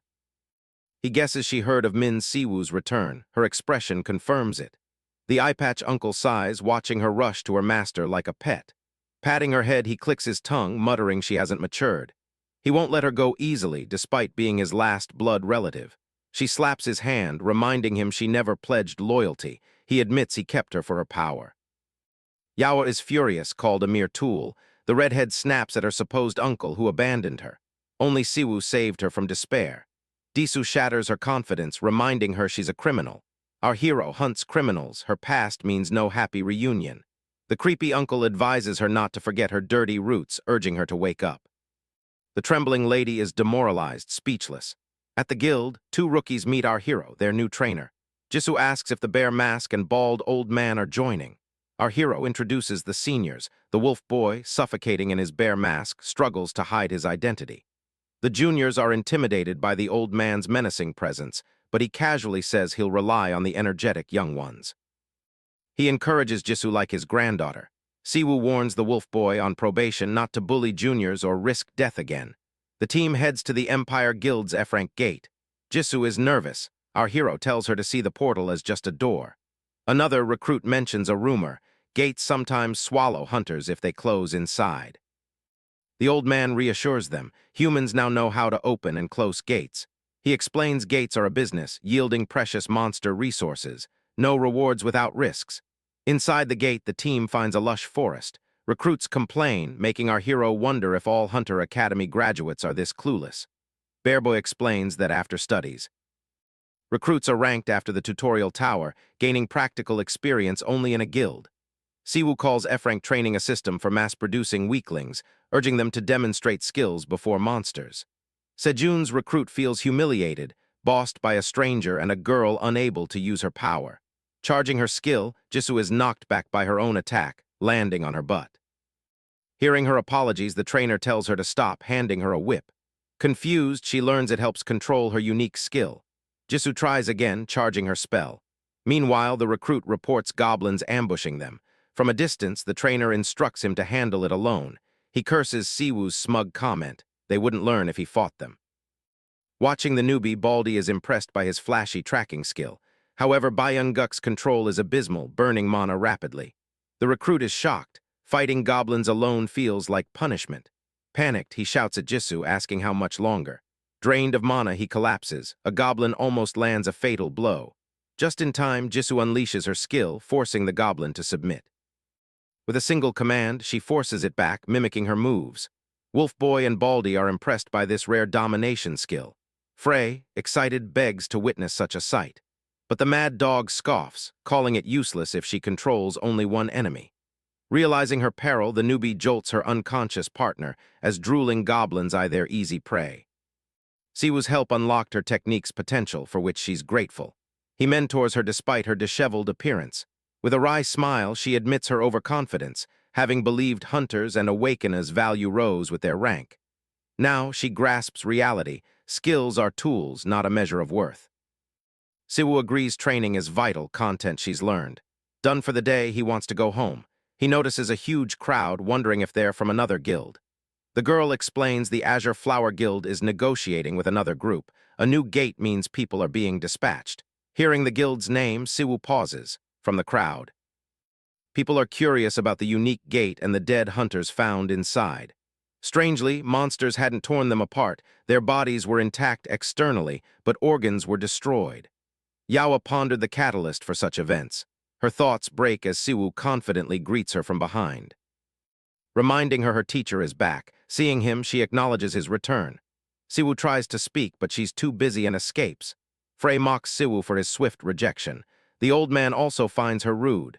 Siwoo agrees, yet clarifies she wasn't rude but fragile, as if crying, and he doesn't know why. Let's delve into their past. Siwoo found her hiding, crying, unsure why. He stressed he'd always find her. She was fiercely jealous Sejun, with his brother's connection, received better training, while she was just a nobody he'd taken in. Starving on the streets, he'd collected her like Batman finding a new Robin. Yawa can't understand why Siwoo is so kind to her without any apparent reason. He intently teases her, explaining it's simply his choice.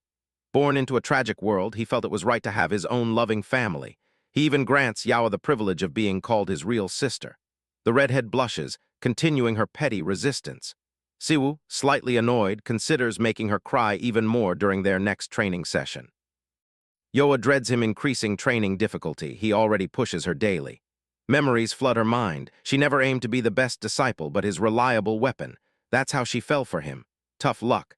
Unable to escape her past as a criminal's child, she believes her childhood privileges offer no excuse. Thus, Yawa is ready to do anything to fight for her teacher. For the one who restarted her life. Yawa surprises Sejun, who habitually calls her sister, before correcting himself. She asks him to skip pleasantries. She's here to talk. Meanwhile, Kang-ho explains his distrust to an acquaintance. When the gates first appeared, they fought demons. It was a barbaric era where powerful awakened warriors, ignorant of their powers, broke every law. Now he's furious this guy made deals with demons. Eyepatch quickly realizes Kang-ho met Siwoo, explaining his current suspicion. He believes Siwoo's senses are tamed, impairing his judgment. This sounds like nonsense from President Eyepatch, who thinks Kang-ho and others are deluded about him. This man declares he cares nothing for humanity's safety or protection. The three reverences mean nothing to him. The bastard reveals his true nature, a madman drunk on power, seeking complete supremacy. He aims to test Mana's limits and humanity's potential, facing endless strong opponents to evolve mankind. His authority is merely a tool. His deals aligned interests. He confirms every world leader has already bargained with demons. Outwardly, these deals appear for national safety, but hidden agendas exist. Humanity, on its current path, will evolve tremendously this decade. He mocks Kang-ho for questioning decisions that strengthened humanity. Kang-ho returns to his crucial query. Did the man truly deal with demons and send Siwoo away? The president responds softly, claiming nothing to hide. Siwoo's return gives him another chance to destroy Daesu. Daesu, confident in his taunts, is stunned when the man himself arrives, claiming he has questions too. He crashes through the window lightning fast, casually remarking on their long separation. Daesu is shocked by his daring. Inside, our hero jokes about Daesu's high-rise, avoiding the front gate. He cuts to the chase before Daesu's bodyguards arrive.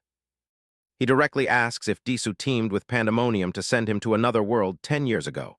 Daesu, unfazed, teases if that's all he has after such a flashy entrance, mocking him as boring. Frustrated, the hero threatens to flip the building, demanding answers. Daesu laughs, noting Siwoo's unchanged arrogance. He observes Siwoo looks the same, as if he enjoyed the other world, then asks why he broke the window. Siwoo hurls a potted plant at Daesu, scratching his cheek. Angrily, he threatens to tear Daesu apart, scattering him across dimensions. Siwoo warns Daesu to value his life and get to the point, repeating, did he team with garbage Pandemonium or involve Youngmin? Jun's death, he warns Daesu, mess with Yawa or his disciples and it's over. But Daesu smirks, laughing, saying this is what he wanted. Siwoo, missing Daesu's bloody battlefield vibe, unleashes a yellow aura ready to fight. Daesu counters with his dark red aura, explaining that while Siwoo chilled in the demon world, he fought strong hunters, growing stronger. He declares Siwoo's killing intent no longer excites him. Disu unleashes dark power, playfully asking if Siwoo can still bring the heat. Siwoo retorts, asking if he needs to punch another hole through Disu's mouth for an answer.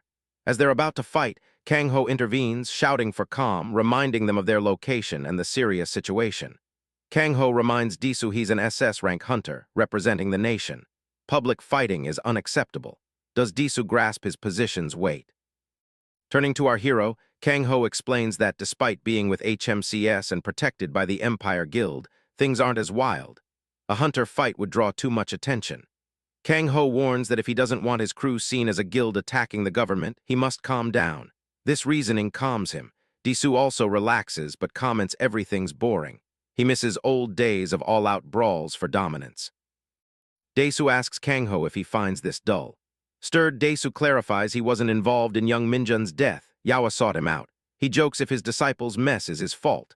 Daesu turns, walks away, telling Kang-ho to find him properly next time for more questions. He promises a place for Kang-ho to let loose. Our hero stays quiet. Kang-ho sighs in relief. Glad he prevented a clash, Daesu exits the elevator on the 8th floor. A guard nervously reports strange noises. Daesu cuts him off, reminding him no one on this continent threatens his safety, telling him to forget it. The guard bows, apologizes. Daesu then instructs him to contact Meryong Daesu, prepare an A-rank gate, and bring Yawa. 7 hours earlier, Sijin watched a video when Yawa walked in. He asks what she's looking at. She reminds him of their new gate, reporting several hunter corpses found. Autopsy revealed internal organs popped at a cellular level. Yawa suspects a specific skill or toxic ingestion. Crucially, all hunters are linked to a shady trade guild, IZ. IZ operates near the new gate, so low profile she'd never heard of it. Little info on IZ, but rumors say its leader is a demon. Sijin, taken aback, asks where she heard that. Yawa replies government work means she hears things. She'll handle it her way, regardless if he believes it. As she leaves, she adds they're making moves and she'll keep him posted. She warns Sijin not to contact her first, as Daesu is watching their guild. Sijin stops her, asking why she's doing all this. She tells him to keep it secret from her master, and she's not coming back. Sijin had already figured Yawa wouldn't stay with Dao for 10 years without reason. He sits, confused by her behavior. Even if she's with Daesu to find Siwoo, it's puzzling. Siwoo trusts his disciples, but they all have secrets. He can't fully trust any of them. Frustrated, Sijin holds his head, calling out Yawa and Siwoo's names, wondering what they're thinking.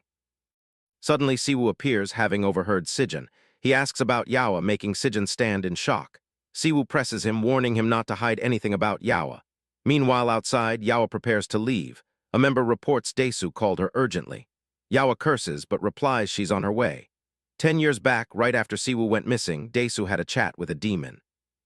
He asked if the demon wanted help erasing memories of Min Siwoo. The demon, serving the second Lord of Calamity, agreed, stating Siwoo nearly defeated all 4 lords. The demon lord needed control over free-willed demons. Losing to a human would disrupt that.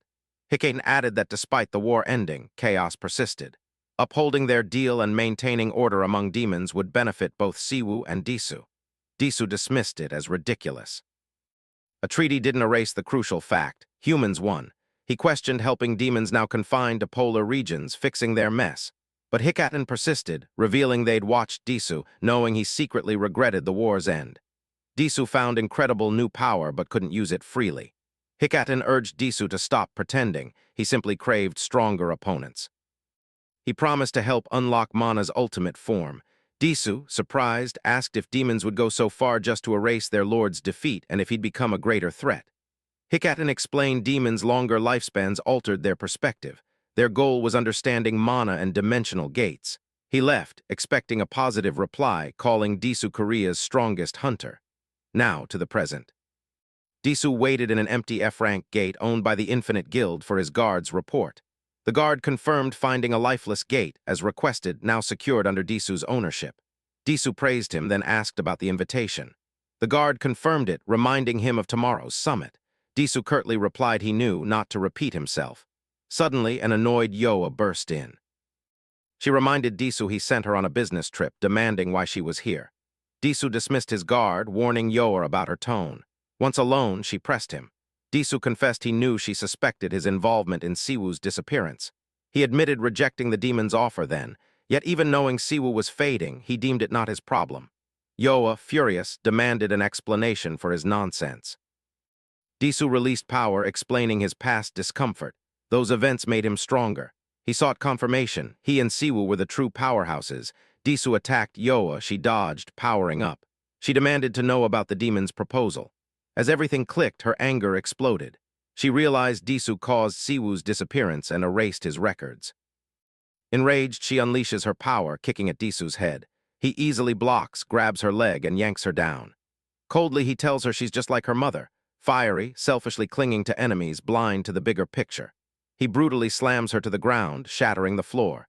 Injured, Yawa hears Disu declare she's merely a tool, a means to awaken Siwoo's full strength.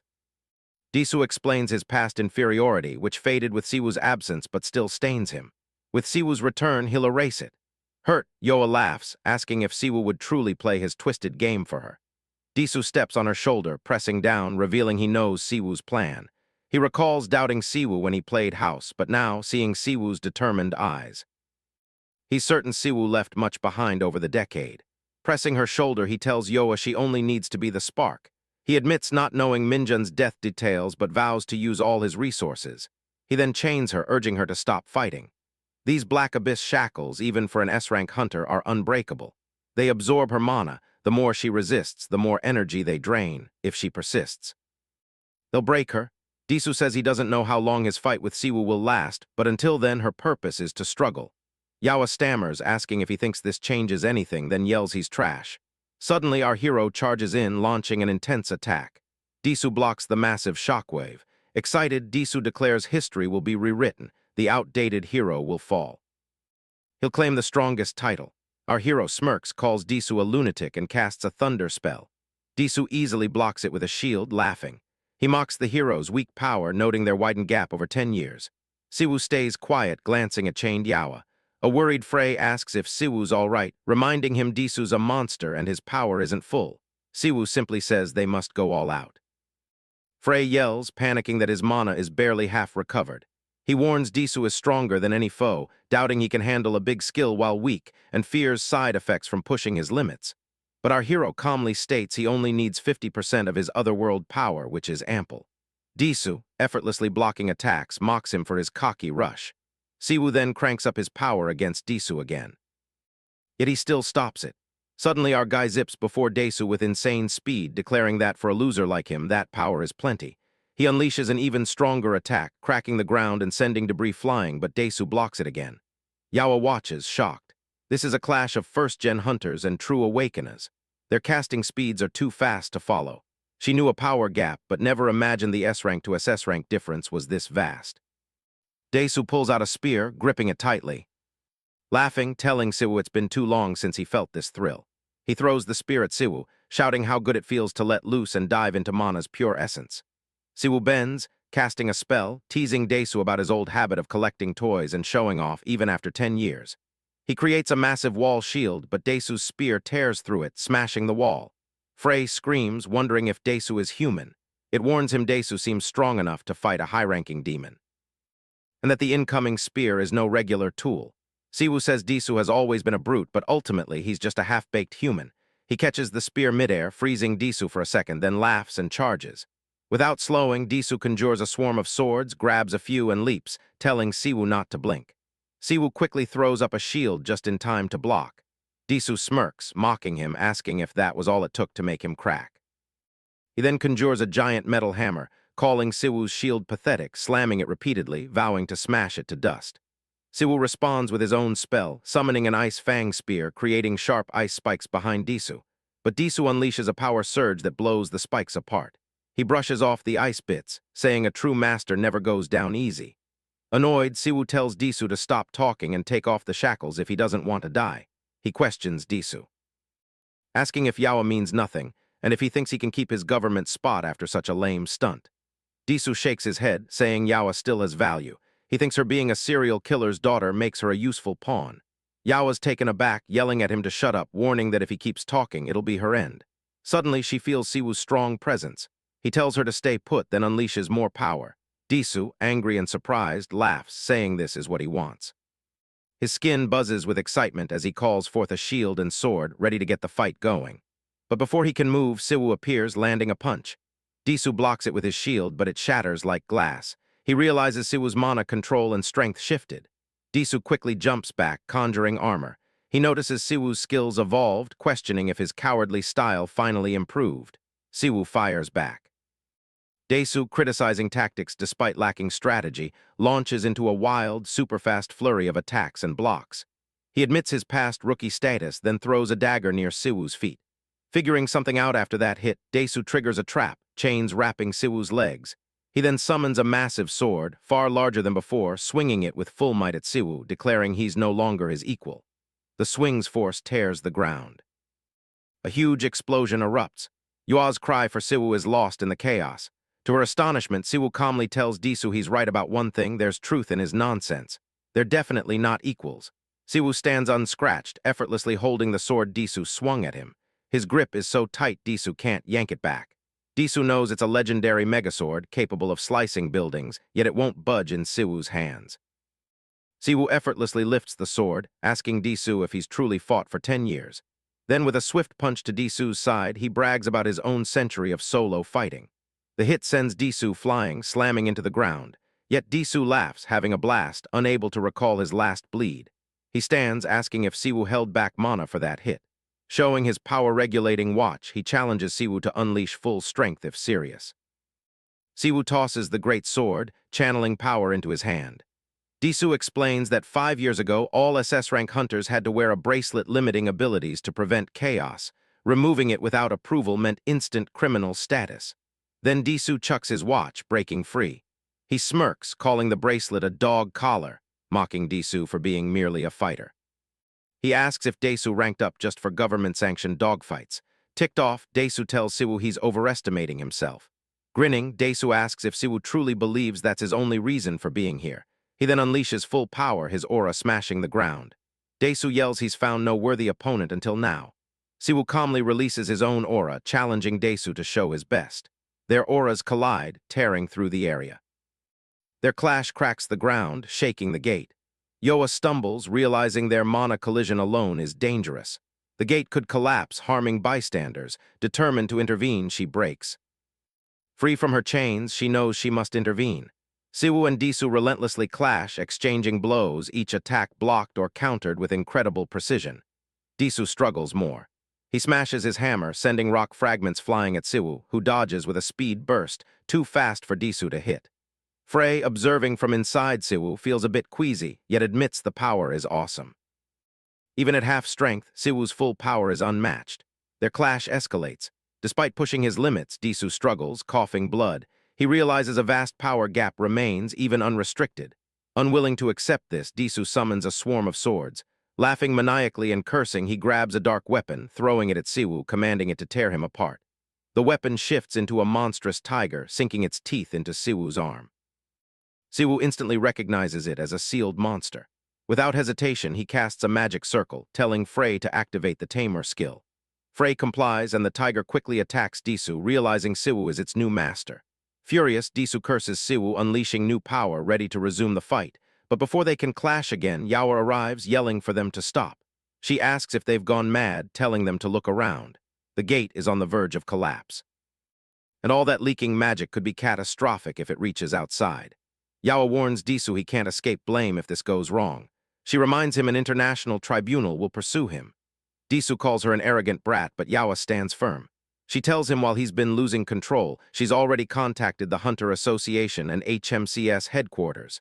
They'll respond quickly and reopen the gate. She urges them to end the fight now. As she moves closer to Siwoo, he remains silent, his face unreadable. Just then Desu's watch buzzes with a call. Annoyed, he answers, hearing Edward from HMCS headquarters. Edward says the situation is urgent, needing his immediate attention.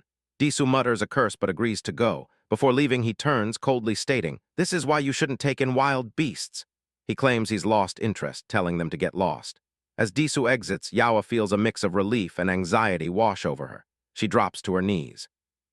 Overwhelmed, realizing Siwoo, of all people, now knows her family's truth. She never meant to betray his kindness and sincerity, even risking her life to keep it secret. Tears fill her eyes. How can she talk to him now? How to explain that the one he fed, cared for, and trusted is a criminal's daughter? Lost in thought, Siwoo approaches. He kneels beside her, his voice soft and caring, asking if she's okay, if she's hurt. Yoa, surprised by his kindness after all that happened, hugs him tightly, crying. Siwoo calmly pats her back, teasing her about her energy. Meanwhile, in his office, Disu video calls Edward, questioning why Hunter's words are such a big deal. Disu insists he broke no laws, stating Hunter's outburst only causes confusion at HMCS, making it their problem, not his. Disu questions the fuss over minor private training. Edward calmly responds that things would differ if Disu hadn't removed his restraint bracelet.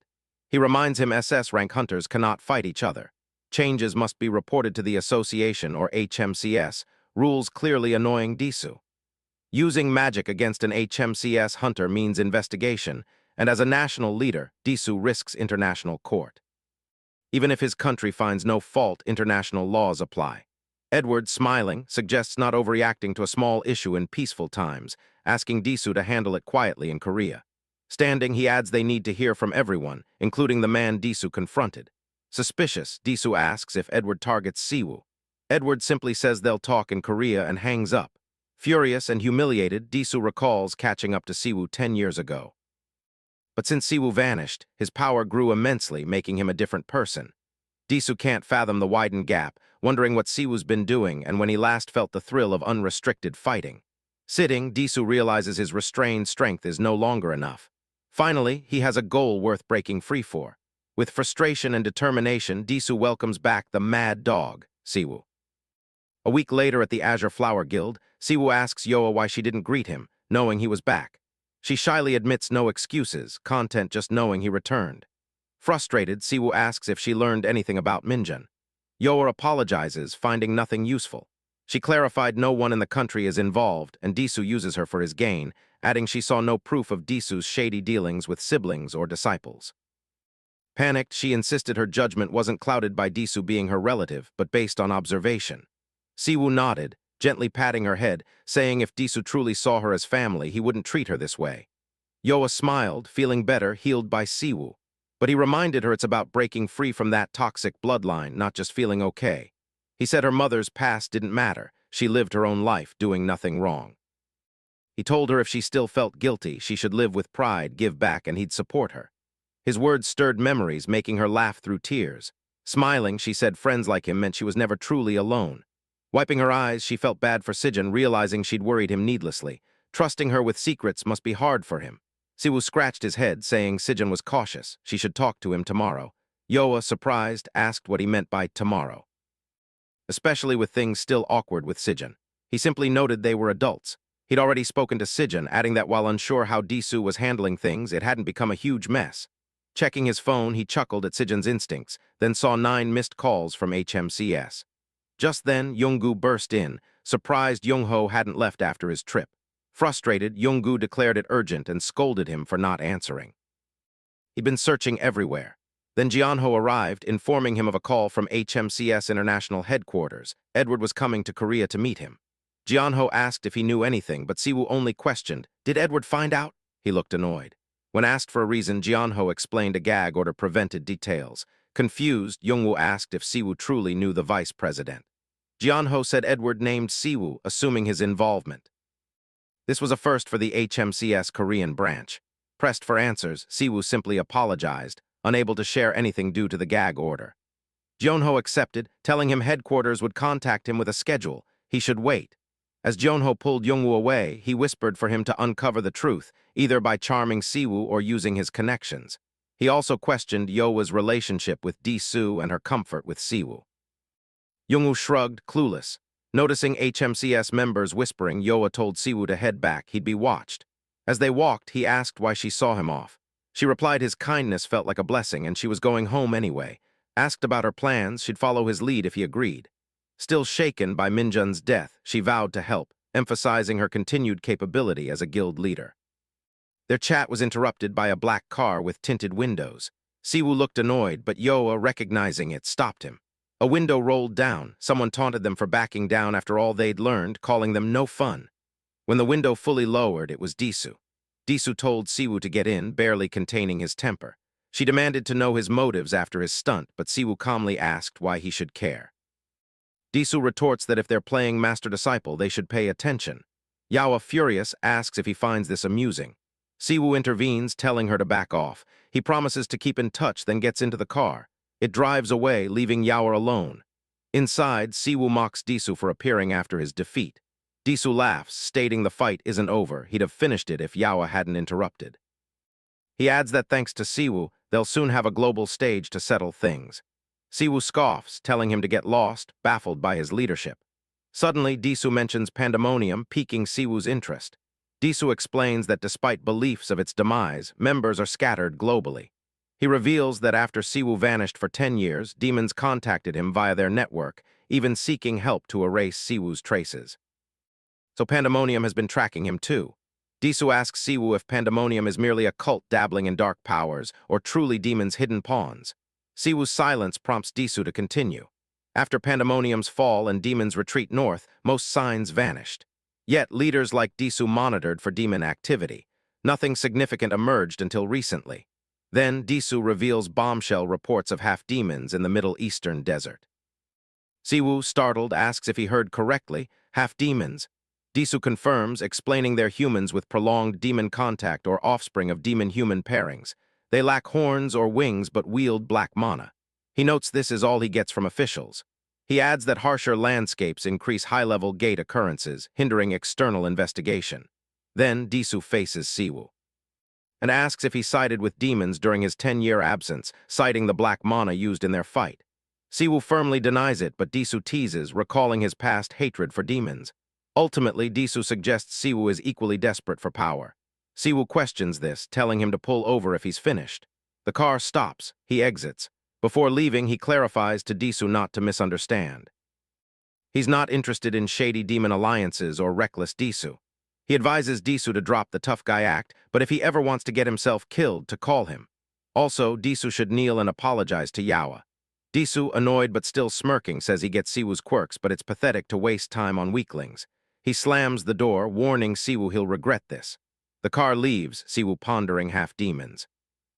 The next day at the HMCS building, staff are surprised by representatives from international headquarters. Whispers circulate, speculating if it's a routine check or something more. No one knows. In the branch chief's office, Jianhu thanks Edward, introducing Siwoo as a new recruit for the HMCS gangbook team. Edward greets Siwoo politely, but Siwoo casually questions the setup, catching Jianhu off guard. Jianhu quickly reminds Siwoo of his place. Edward intervenes, asking Jianhu to leave them. Jianhu, confused but cautious, agrees, hoping to maintain HQ ties. He tells Edward to call if needed, then exits, trusting Siwoo despite his uncertainty. Once alone, Edward loses his temper, calling Siwoo a bastard. He grabs Siwoo's collar, demanding to know his whereabouts for the past decade. Siwoo tells him to chill. Edward eventually releases him, muttering curses. Edward expresses relief at Siwoo's return, but presses him on his whereabouts. Siwoo sighs, realizing he must re-explain, and gestures for Edward to sit. After Siwoo's story, Edward finds the other dimension and different time flow concept crazy, yet with Earth's gates opening, it's plausible. Edward reflects on Siwoo's past importance, now feeling his name is forgotten. Seeing Siwoo again triggers Edward's forgotten memories. Siwoo jokes about Edward's memory. Edward insists he can't forget someone who saved him countless times during chaotic days. Siwoo, finding the praise excessive, asks about Yawa. Edward explains HMCS HQ leads a global joint investigation involving Yawa's guild. She gained recognition in a recent case, providing Edward her contact. Edward asks if Siwoo will stay with HMCS Korea, offering him a HQ position. Siwoo declines, surprising Edward, who questions his refusal. Siwoo states no reason. Edward argues Siwoo belongs on a bigger stage, offering him a right-hand role. Siwoo thanks him but reveals he's on his own investigation. Edward suggests HQ could assist, citing their vast investigative authority. Siwoo agrees to consider the offer, then asks about the joint investigation. Edward reveals a hunter massacre occurred near a desert gate. Though monsters were suspected, autopsies showed poisoning from ingested illegal enhancement drugs. Siwoo, shocked, asks if it's an awaken a drug. Edward confirms, adding there's no official word yet, lacking solid details on the substance or its distribution. Behind the scenes, the Central Bureau is investigating numerous awakened deaths worldwide over the past 6 months. Edward notes autopsies reveal a commonality. Victims' internal organs rupture at the cellular level. This case is tough to publicize. Most victims are awakened criminals with no drugs found. A Chinese witness reported a similar situation. Deceased awakeners inhaled a black powder, rampaged, then self-destructed. Inhaling the powder causes insane mana release and skill boosts, turning users into living bombs that destroy everything before exploding. He asks Edward if this black powder is an illegal awakener enhancement drug, linked to the recent desert incident. Edward clarifies it's directly linked. The desert incident is the starting point for this illegal drug case, which confuses our hero, who wonders why it's the starting point if the investigation's been ongoing for 6 months. Edward explains they found a desert gate with many casualties. The Azure Blossom Guild first secured the black powder's original form nearby, also stumbling upon a vehicle belonging to a sketchy trade guild called IZ. Edward notes that while IZ has no known illegal ties and seems small, something feels off. He leans back, complaining about these messes and anticipating hassle. Edward grins, revealing he knows Yawa is his disciple. Since she found the drug, she can't bail. He adds that if he helps, Yawa's troubles will be lighter. He questions if Siwoo will ignore this mess, knowing his precious disciple is in danger. Edward's serious nickname use makes Siwoo realize everything's in motion. Reluctantly, Siwoo agrees, partly due to his own Middle East business. Edward's spirits lift. He promises full support. Edward then brings up Disoo, knowing about their unsanctioned live combat training, offering to help sort it out. But Siwoo just tells him to drop it, explaining Disoo, despite being a greedy jerk, is still a person. The next day, Sejun sees Siwoo packing, asking if he's off to the Central Bureau's international investigation. Siwoo confirms Edward personally asked him. Sejun knows Edward but wonders how they connected. Siwoo says it's a long story, hinting Yo HWA will explain later, which surprises Sejun, whose phone rings just as he's about to ask why she's involved. He answers, walks away, asking Yoa how she got his number. Frey asks their next destination. Siwoo says their first stop is Europe, the Central Bureau's HQ. Frey wonders if they have chicken. Siwoo thinks so. Frey then asks if he'll max out their mana like last time, surprising Siwoo. He playfully asks if Frey's worried about food. Frey insists it's not food, but something weird inside him. Siwoo asks what he means. Frey explains that since returning to Earth, he's adapting to its mana, increasing output but losing control. He suspects dimensional travel, and Siwoo pushing his mana last fight triggered this. He adds, due to their contract, he won't attack Siwoo. But as his mana recovers, control worsens. If he loses control, who knows what happens? Siwoo might even lose his powers when it counts. After a moment's thought, he responds he's not relying on Frey's power now, so it's no big deal. Annoyed, Frey asks if he's saying he doesn't need him. Siwoo clarifies he'll need Frey's strength against demons, but not to stress now. He stretches, realizing his warm-up with Disoo was useful. Remembering the enhancement drug, he finds it all too familiar. 2 days later at HMCS HQ, a woman tells her team Edward is something else. Despite staff shortages, she can't believe he's adding people to a sensitive case without proper procedure. Another agrees Edward's always unpredictable. Hayakawa Hikari, HMCS Tokyo's first team captain, says she can handle the Asia team alone. She asks her brother Kumo, who instantly agrees, calling her youngest recruit first captain and prettiest girl in Japan. Hikari laughs, telling him to keep complimenting her. Layla, HMCS Europe's first team captain, says she'd rather work with Yawa than Hikari, despite Yawa not being official. Hikari snaps, demanding to know what Layla said, but Layla calmly denies it. Hikari reminds her they both have translation earpieces. Speak up if she has something to say. A guy appears, saying Director Leon wants everyone in the main hall. Hikari asks if the mysterious new recruit arrived. He awkwardly laughs, saying the recruit just landed with Edward. Layla wonders who it is, given Edward greeted him personally. She questions if the recruit is officially HMCS. The guy confirms, Hunterman Siwoo from HMCS Korea. Everyone gathered. Edward began by thanking them. He introduced Siwoo as the new team member. Leela introduced herself and her vice captain, Stefan, from the Europe branch. Hikari then introduced herself and her right hand, Kumo, from the Asia branch. Edward explained the urgent situation needing to dive in, with Siwoo on board. They reviewed the case details. Edward asked Layla for a quick summary, and she began. He warned them about leaks as it was classified. Edward's secretary then reminded him of his next meeting. He stood, expressed trust, and left, leaving silence. Layla cleared her throat, stating they should start the briefing, then gave the case number, the illegal Awakener enhancement drug case. Their team investigated the substance's origin site. They found an A-ranked gate and 6 Awakener corpses nearby. Autopsies revealed internal damage like previous victims and the enhancement drug. The gate showed battle signs, but nothing unusual within. Threat level evaluation was pending, as no drugs were found inside. Clearance depended on the investigation's progress.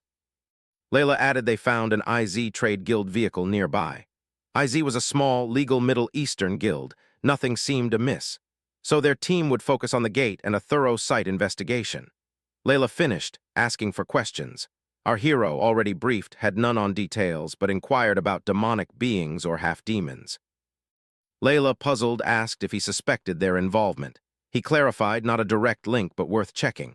He explained if the drug was man-made, its origin would be traceable. If skill-based, a tracking awakener would have found it. This flagged the Trade Guild. He wondered about past info on the Eyes Guild. Hikari interjected, confused. Hikari asked why he raised unrelated points. He calmly replied they wouldn't know without investigating, citing stumbled upon info. This further irritated Hikari, who arrogantly questioned how a simple Korean branch hunter, newly assigned, knew things the main office hadn't. She found it laughable arguing headquarters would have acted on a real lead. She noted he wasn't alliance or a recognized ranker. So his involvement in an international case was ridiculous. Demonic beings further annoyed her. She snapped that humans and demons had teamed for over a decade. Old biases were pointless. "Who do you think you are?" she demanded. Siwoo remained silent. Layla yelled at Hikari to calm down. Stefan intervened, urging everyone to stay cool, emphasizing no hostility was needed so early. Layla agreed, reminding them as top branch reps. Focus on the case, not personal drama. This calms Hikari slightly. Layla directs Siwoo to concentrate on the investigation. He agrees. She then outlines the next day's desert operation. After hours, she concludes the briefing, telling all to prepare. Hikari, still upset, grills Siwoo on his identity, origin, and how he gained the vice chairman's attention. Layla tells Hikari they'll be working together, advising her to let it go. Hikari, taken aback, asks if Layla is backing Siwoo. Layla clarifies she isn't, but finds Siwoo more seasoned than expected. Siwoo, yawning in the meeting room, thinks this investigation could be more annoying than anticipated. Frey chimes in, noting his past criticism for zero social skills and being an outcast. Siwoo brushes it off, disliking formalities. Someone jokes about his dramatic entrance. He replies Edward took his time, likely busy. Edward then enters, calling the investigation agency a circus. He claims these awakeners act like bomb-wielding lunatics. After a decade, it's still chaos. Siwoo stands, reminding Edward that great power demands great responsibility, a lesson truly learned through experience. As Siwoo moves forward, Edward asks about his team. Siwoo glances at documents, calling them a hassle but acceptable if they don't interfere. Edward grins, noting Siwoo hasn't changed in a decade. He reminds him tomorrow's mission is a routine survey, keep it simple. With HMCS backing, everything should proceed smoothly. Siwoo nods, looking indifferent. The next day, they arrive at HMCS Middle Eastern Branch HQ. A man greets them, confirming accommodations at the main office and a vehicle ready for the incident site tomorrow. Layla thanks the director, asking about the gate access permit. Siwoo observes as Frey gripes about the heat, calling it the worst place. Siwoo notices no signs of demons in the city. Mana density seems stable, making him wonder if Edward's sending them on a wild goose chase. Suddenly, Hikari warns him to stay sharp and focus to survive this, making Siwoo realize this investigation will be more annoying than expected. Siwoo was curious about half-demons. An Arab man chimed in, having only heard stories, never seen one. He mentioned a deep desert village where these demons supposedly live. Another man was skeptical. He hadn't heard of such a place. They don't track every small faction. A demon-run group would be news to him. A woman added that half-demons look just like regular people. Without a magic detector, they're indistinguishable from humans. Things might be better now, but a decade ago, the human-demon war created these hybrids. Often outcasts, they hide and blend in. Even if one wandered by, no one would probably notice. Our guy found the info unhelpful. He'd need to dig deeper into the desert.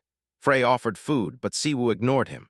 Frey then ribbed him about being introverted, making Siwoo wonder why Frey was suddenly confrontational. Frey noted everyone else was in groups, questioning why Siwoo was alone in this quiet desert town. Siwoo claimed he was enjoying free time and gathering intel. Then Layla appeared, asking what he was doing and mentioning the HMCS base nearby, a nice place to relax. Siwoo maintained it was his free time and he wanted to explore first. He then asked why Hunter Layla was alone. She explained Stefan handled their gate entry permit for tomorrow, and risk assessment was ongoing. Layla asked if he was with HMCS Korea under Director Bayek. She hadn't seen him on a prior Korea visit. He was a new recruit. Layla noted his seasoned hunter vibe, guessing he had at least 20 years' experience. Siwoo silently noted her sharp instincts, considering a subject change. He modestly dismissed it, saying she flattered him. He mentioned the VP said Layla was well known in the European branch. She brushed off the compliment, calling herself an average investigator, mostly in Northern Europe. This reminded Siwoo of a past collaboration with a hunter from that region, suddenly recalling Hans. Layla recognized Hans too, showing a picture. He confirmed it was Hans, joking he'd never forget that smile. 10 years passed. Hans had aged but looked familiar. Siwoo then asked if Hans was her father. Midday at the A-ranked CA3 gate in the northern desert, Layla began their detailed investigation. Stefan admitted jitters, usually handling hunter crimes, not gates. Layla assured him they weren't there to take down the gate, then used her A-ranked wood spear skill. This skill draws mana from the ground, spreading roots to detect nearby mana and living beings. Stronger users extend the root's duration and reach. As the glowing tree formed, Layla outlined their mission, seeking clues about illegal power-enhancing drugs linked to the gate. Siwoo found her skill incredible for scouting and defense, impressed by its range. Layla reported no monster activity within 30 kilometers but warned detection weakens with distance. She instructed them to stay alert, divide the area, and search systematically. Site protection was their top priority. They should avoid combat unless attacked. Hikari ordered Kumo to thoroughly check the area. Kumo nodded, but Siwoo muttered Layla was just bossing them around. Hikari heard him, noting Layla's rank was far above basic investigations. After the briefing, Layla gave the go-ahead to split up and report findings. As they scattered, they sensed something was off. Siwoo complained about the point of a team if everyone acted solo. Frey teased him about being introverted, and Siwoo snapped at Frey. He spotted tampering evidence. Frey investigates, finding the area unsettling. The mana gate seems unnatural. He suspects tampering or miasma. He pockets strange black powder. Scene shifts. A bald grandpa on a call asks if his master needs him. Siwoo asks about outside. The old man hiding reports 6 suspicious people. Siwoo tells him to alert him if they enter the gate. The old man offers to join, but Siwoo refuses. Backup would complicate things. He insists the grandpa stay and watch, which he accepts. Frey notes the old man's presence, asking when he arrived. Siwoo explains he's been tagging along since they entered the country, praising his stealth. Frey remarks Siwoo uses people well. Siwoo replies those who err must work for redemption. He adds they must discover what's buried, disrupting the mana before nightfall makes things tricky. Meanwhile, Hikari and Kumo investigate. Kumo reports no drugs or monsters found anywhere. Hikari is puzzled. An uncleared gate shouldn't be this clean. Kumo recalls outside fight evidence, suggesting combatants were removed. Hikari considers drug users never entered, but argues power-enhancing drugs would leave traces. Access to the gate is now tight, if someone cleaned it out. Traces should remain. If they didn't enter, the interior should be untouched. Something valuable must be inside. They need reportable findings without clear proof. HQ sent them with high hopes they can't return empty-handed. Hikari, determined, bites her lip. She vows to find something, even if they must dig up the entire area. If it's an A-rank gate, valuable mana stones must be buried. She summons her spirit of fire, a huge snake. The snake begins digging. Hikari is impressed by its power. Layla watches in shock, having received no alerts. She calls Stefan to investigate, muttering things never go smoothly. Suddenly, the 3 people from earlier appear behind her, ready to ambush. Unaware, Layla casually suggests they call it a day. Meanwhile, Kumo asks Hikari if one attack caused this mess, calling her incredible. She suggests searching for mana stones or enhancement drugs. Then, spotting something unusual, she asks, "Are those corpses?" Kumo confirms they're darkness-thriving monsters, disrupting life's cycle to return. They resemble zombies and suddenly prepare to attack. Hikari and her brother face swarms of undead emerging from underground. Kumo notes undead rarely move in such large groups. Hikari believes they must understand this, but first, eliminate the threats. She activates Divine Spirit, a top-tier skill summoning a divine snake from another realm to assist. The snake swiftly strikes the zombies, sending them flying, some crushed.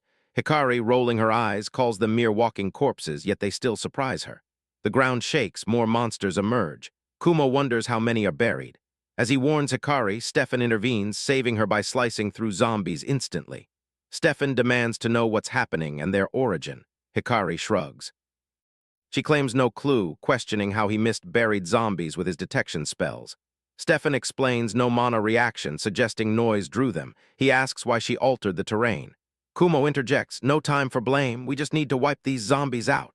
He activates his spirit Kamitachi skill, channeling a weasel spirit tearing through monsters. Things worsen. He warns they'll keep coming unless their heads are smashed. The sheer numbers are overwhelming. Hikari notes her skill needs living souls, so corpse bits are useless. She tells Stefan to contact his team leader. Stefan snaps back, no time, but assumes the leader will arrive due to the chaos. Kumo internally laments the exhausting, head-smashing fight while under attack. For area spell users, it's a nightmare. If this continues, they won't last. He admits they're in a bad spot. Suddenly, Siwoo appears, blasting zombies with fire magic, effortlessly eliminating them.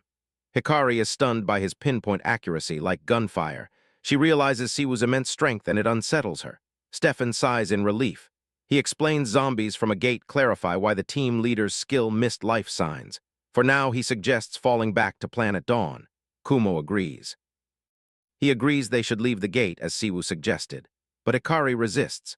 Siwoo calls her stubborn, warning that pushing forward will only worsen things. She's wasting mana trying to rush. She looks embarrassed. Another zombie wave charges. Hikari asks Stefan about his boss if he's called. Stefan tried, no answer. Given the chaos, the boss should be here. Siwoo worries, realizing he's been left alone. He bolts towards Layla, telling others to manage things. On the way, he calls an old buddy, instructing him to enter the gate immediately. The friend, ready, asks what to do. Siwoo tells him to track those who already passed through. Signs suggest one of their own has been taken. Layla, gagged and tied, realizes she dropped her guard. She wonders how they breached the secured entrances. One kidnapper wants her dead. Her fierce stare unnerves him. The boss stops him, explaining they need her as bait to eliminate everyone involved. He warns him not to mess up again. If successful, their group Almacht will rule the local black market. The boss clarifies, low-tier hunters would pay fortunes for this powder. Almacht could rise significantly. He tells the guy to keep his cool. The subordinate, clearly impressed by the drug's power, wonders how much longer they'll hide taking orders. The boss snaps, calling him Robert, warning him to watch his tone. Then a scarred man appears, hand oozing black blood. As it hits the ground, zombies rise. The man tries to cover his dripping arm. The boss reveals this creepy dude is a necromancer. Necromancy, a skill manipulating life and death, is widely hated. It's so taboo its practitioners become targets of fear and anger. Even hardened criminals avoid it. A witness who's seen it all questions if this necromancer is even human. Still, he needs the necromancer's connections to revive the Almacht organization, abandoned by his father. A lackey finds a vial, practically begging for a sip. The furious boss warns him, if he wants to end up like those outside the gate, go ahead. One dose boosts a hunter to S rank, but stopping is impossible once you start. The addict's body overloads and explodes. It's a quick, deadly drug burning like fire. The boss, having witnessed its horrors, wonders its origin. Even detection skills fail. Where does it come from? The necromancer is Ivan. The boss greets him, claiming they're in the same boat, believing Ivan knows the source. Ivan smirks, noting the boss can't even handle his clueless subordinates. The drug incident caught the International Investigation Agency's eye, and now he wants supply chain details. The boss defends, claiming such incidents are inevitable in the drug business. Ivan mocks him, calling him bold and shameless, finding it amusing but still refusing to share the source. If their clueless captain leaks info to his even dumber subordinates, it'll be a disaster. Robert, irritated, accuses Ivan of disrespecting the captain, but the boss raises a hand to calm things. A girl chimes in, saying their noise scares investigators, asking Ivan if she's right. Her name is Crow. Ivan notices her, asking her purpose. Crow warns Ivan his antics endanger the anti-demon group for the IZ Guild. Ivan chuckles, guessing their leader sent her. He tells Crow to relay a message. Wipe them all out. Crow retorts Ivan only understands corpses, not people. Their bonds are strong, unpredictably dangerous. She eyes Layla, hinting at trouble. Ivan decides to let Layla live for now until others are dealt with. Crow clarifies she meant Ivan, not Layla. She warns him it might be too late, urging him to consider. Are they truly allies? She then vanishes magically. Ivan snaps, calling her a sideline coward. Robert asks the captain about her, but the boss silences him, advising they act oblivious. He adds the tied woman and outside investigators won't survive the night. Meanwhile, Hikari's group eliminated the zombies. Stefan warns chasing recklessly is risky with zombie remains, especially without Hunter Siwoo clearing. He suggests retreating for reinforcements, but Hikari refuses, unable to accept defeat. Her brother tries to calm her. Suddenly, Siwoo appears, asking why they're following. Hikari questions his solo mission. Stefan asks about the team leader. Siwoo replies she's moved, sensing a faint mana response. Suggesting she's captured, Kumo asks who took her. Siwoo explains it's the zombie summoner. Stefan disbelieves, no way the team leader was caught so easily. Siwoo challenges him. Did you think the zombies appeared alone? He offers Stefan to stay behind if scared, but they all follow. Stefan asks if the summoner kidnapper are inside. Siwoo replies, maybe, having already handled 4 guards. Suddenly, Hikari smells something terrible. Kumo finds the stench worse than expected. Stefan wonders how their leader ended up here. They've arrived. A kidnapper mocks them. You saved me the search. Kumo charges, accusing them of exhausting his sister. Robert sneers, calling them mannerless brats wasting taxpayer money. He'd usually introduce himself, but he's ready to fight. Zombies back him. The boss warns intruders they're in for a rough time. A brawl erupts. Siwoo protects the girl. Hikari's confused by yellow energy, lifting her to safety. Ivan finds it wild someone uses necromancy, though he's into it too. Kumo, livid, charges Ivan as friends shout the fight continues. Kumo's punch is blocked by Robert's magic. Siwoo realizes they face too many enemies. Frey adds Ivan is far stronger than average. Siwoo agrees, noting Ivan's long preparation. They're in a tough spot. Ivan teases Siwoo's courage, questioning his strength. Siwoo unleashes slicing wind, creating deadly green tornadoes that instantly destroy zombies. Impressed, Ivan wonders about Siwoo's past, calling him a monster preying on his own kind. He gathers more energy. Black energy erupts from zombies. More grotesque ones appear, sickening Frey. Siwoo decides an all-out attack is needed. Numbers are overwhelming. He unleashes Thunderbolt, zapping and roasting zombies. Ivan's amazed by Siwoo's mana control, but Siwoo retorts he's more shocked Ivan can speak so clearly. Ivan, angered, calls trash harsh. He denies using the powder, dismissing it as junk for losers. He mocks those needing others' gates for mana, stating a human hired him, finding it amusing to prey on his own kind. Ivan proclaims it a noble mission to help such scum find rebirth, believing humans are finest in death, especially those dependent on the powder, prime material. Siwoo senses no disturbance in Ivan's demonic energy, confirming he's not lying. Someone else makes the illegal drug. Siwoo retorts Ivan's noble mission is repulsive, disgusting, and pathetic, asking if he feels no shame. Ivan counters he expects no understanding, but it stings. He commands his creations, kill, multiply, keep killing. As long as the moon shines, he has ample mana. They battle zombies, kidnappers, and monsters, watching for stragglers, checking the injured. Ivan taunts Siwoo's smug attitude, then wounds him with black magic. Siwoo, grabbing his arm, casually states, half-demons use magic, not mana. Ivan is stunned. Siwoo heals his wound, asking if Ivan is a half-demon, a cursed bloodline shunned by both worlds. Siwoo points out Ivan lies using vile power, asking who's the real mutt. Ivan laughs, trembling, then releases a demonic energy surge, cursing humans. Frey notes the dense energy, warning Siwoo it could turn disastrous. Siwoo confidently replies Ivan's risen power makes attacks predictable. He believes he can handle it, provided cursed bugs aren't summoned. If this continues, he'll go all out. He checks with Frey, who warns him not to push too hard. Siwoo jokes he's escalating his last move, teasing her fear, saying this is fun and he's energized. He activates the Tamer skill. Chains burst from a magic circle, binding the zombies. Stefan's shocked they stop. Robert and his boss wonder what's happening. Kumo realizes the zombies are controlled. They turn, attacking their own side, stunning the enemy who demand Ivan act. Frustrated, Ivan snaps back. He states no one can control all undead simultaneously, finding the situation too absurd to laugh at. He then confronts Siwoo, demanding to know his true identity and if he's even human. Siwoo calmly replies the experience was intense, perhaps due to increased output. Frey groans, feeling sick. Siwoo tells her to rest, promising to handle the fight. He orders the zombies to attack Ivan, who struggles against their numbers. Suddenly, a massive explosion shakes the area. Ivan declares the game over, vowing to hold nothing back. Siwoo suddenly appears behind him, asking if he's hiding more. Ivan's eyes widen as Siwoo activates acceleration. Siwoo prepares to attack, thanking Ivan for breaking the wall, then charges powerful magic.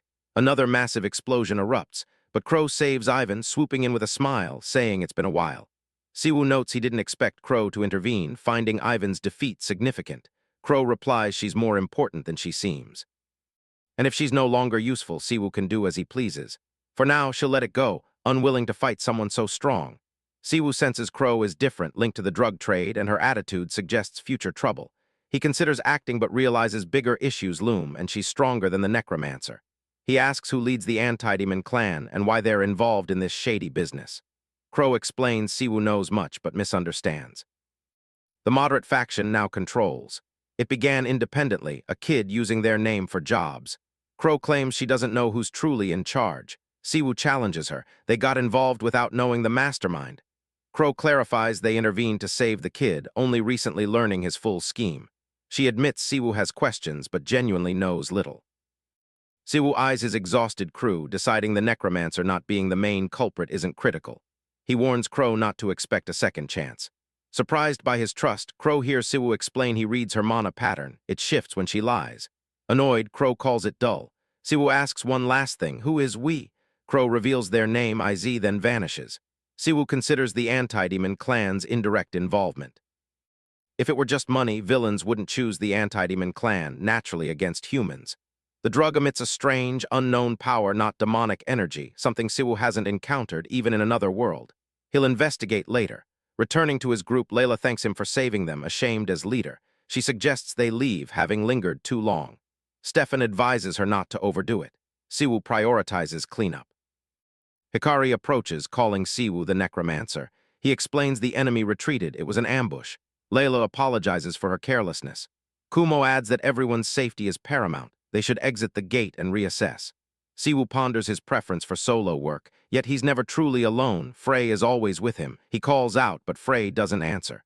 2 days later at HMCS headquarters, Edward reviews Siwoo's report on the zombies and necromancer at the gate. Edward claims he's never heard of such a thing, doubting Siwoo's assertion they weren't responsible. Siwoo counters that this is merely the tip of the iceberg. Edward chastises himself for underestimating the situation, having thought it a routine check. He admits he truly owes Siwoo.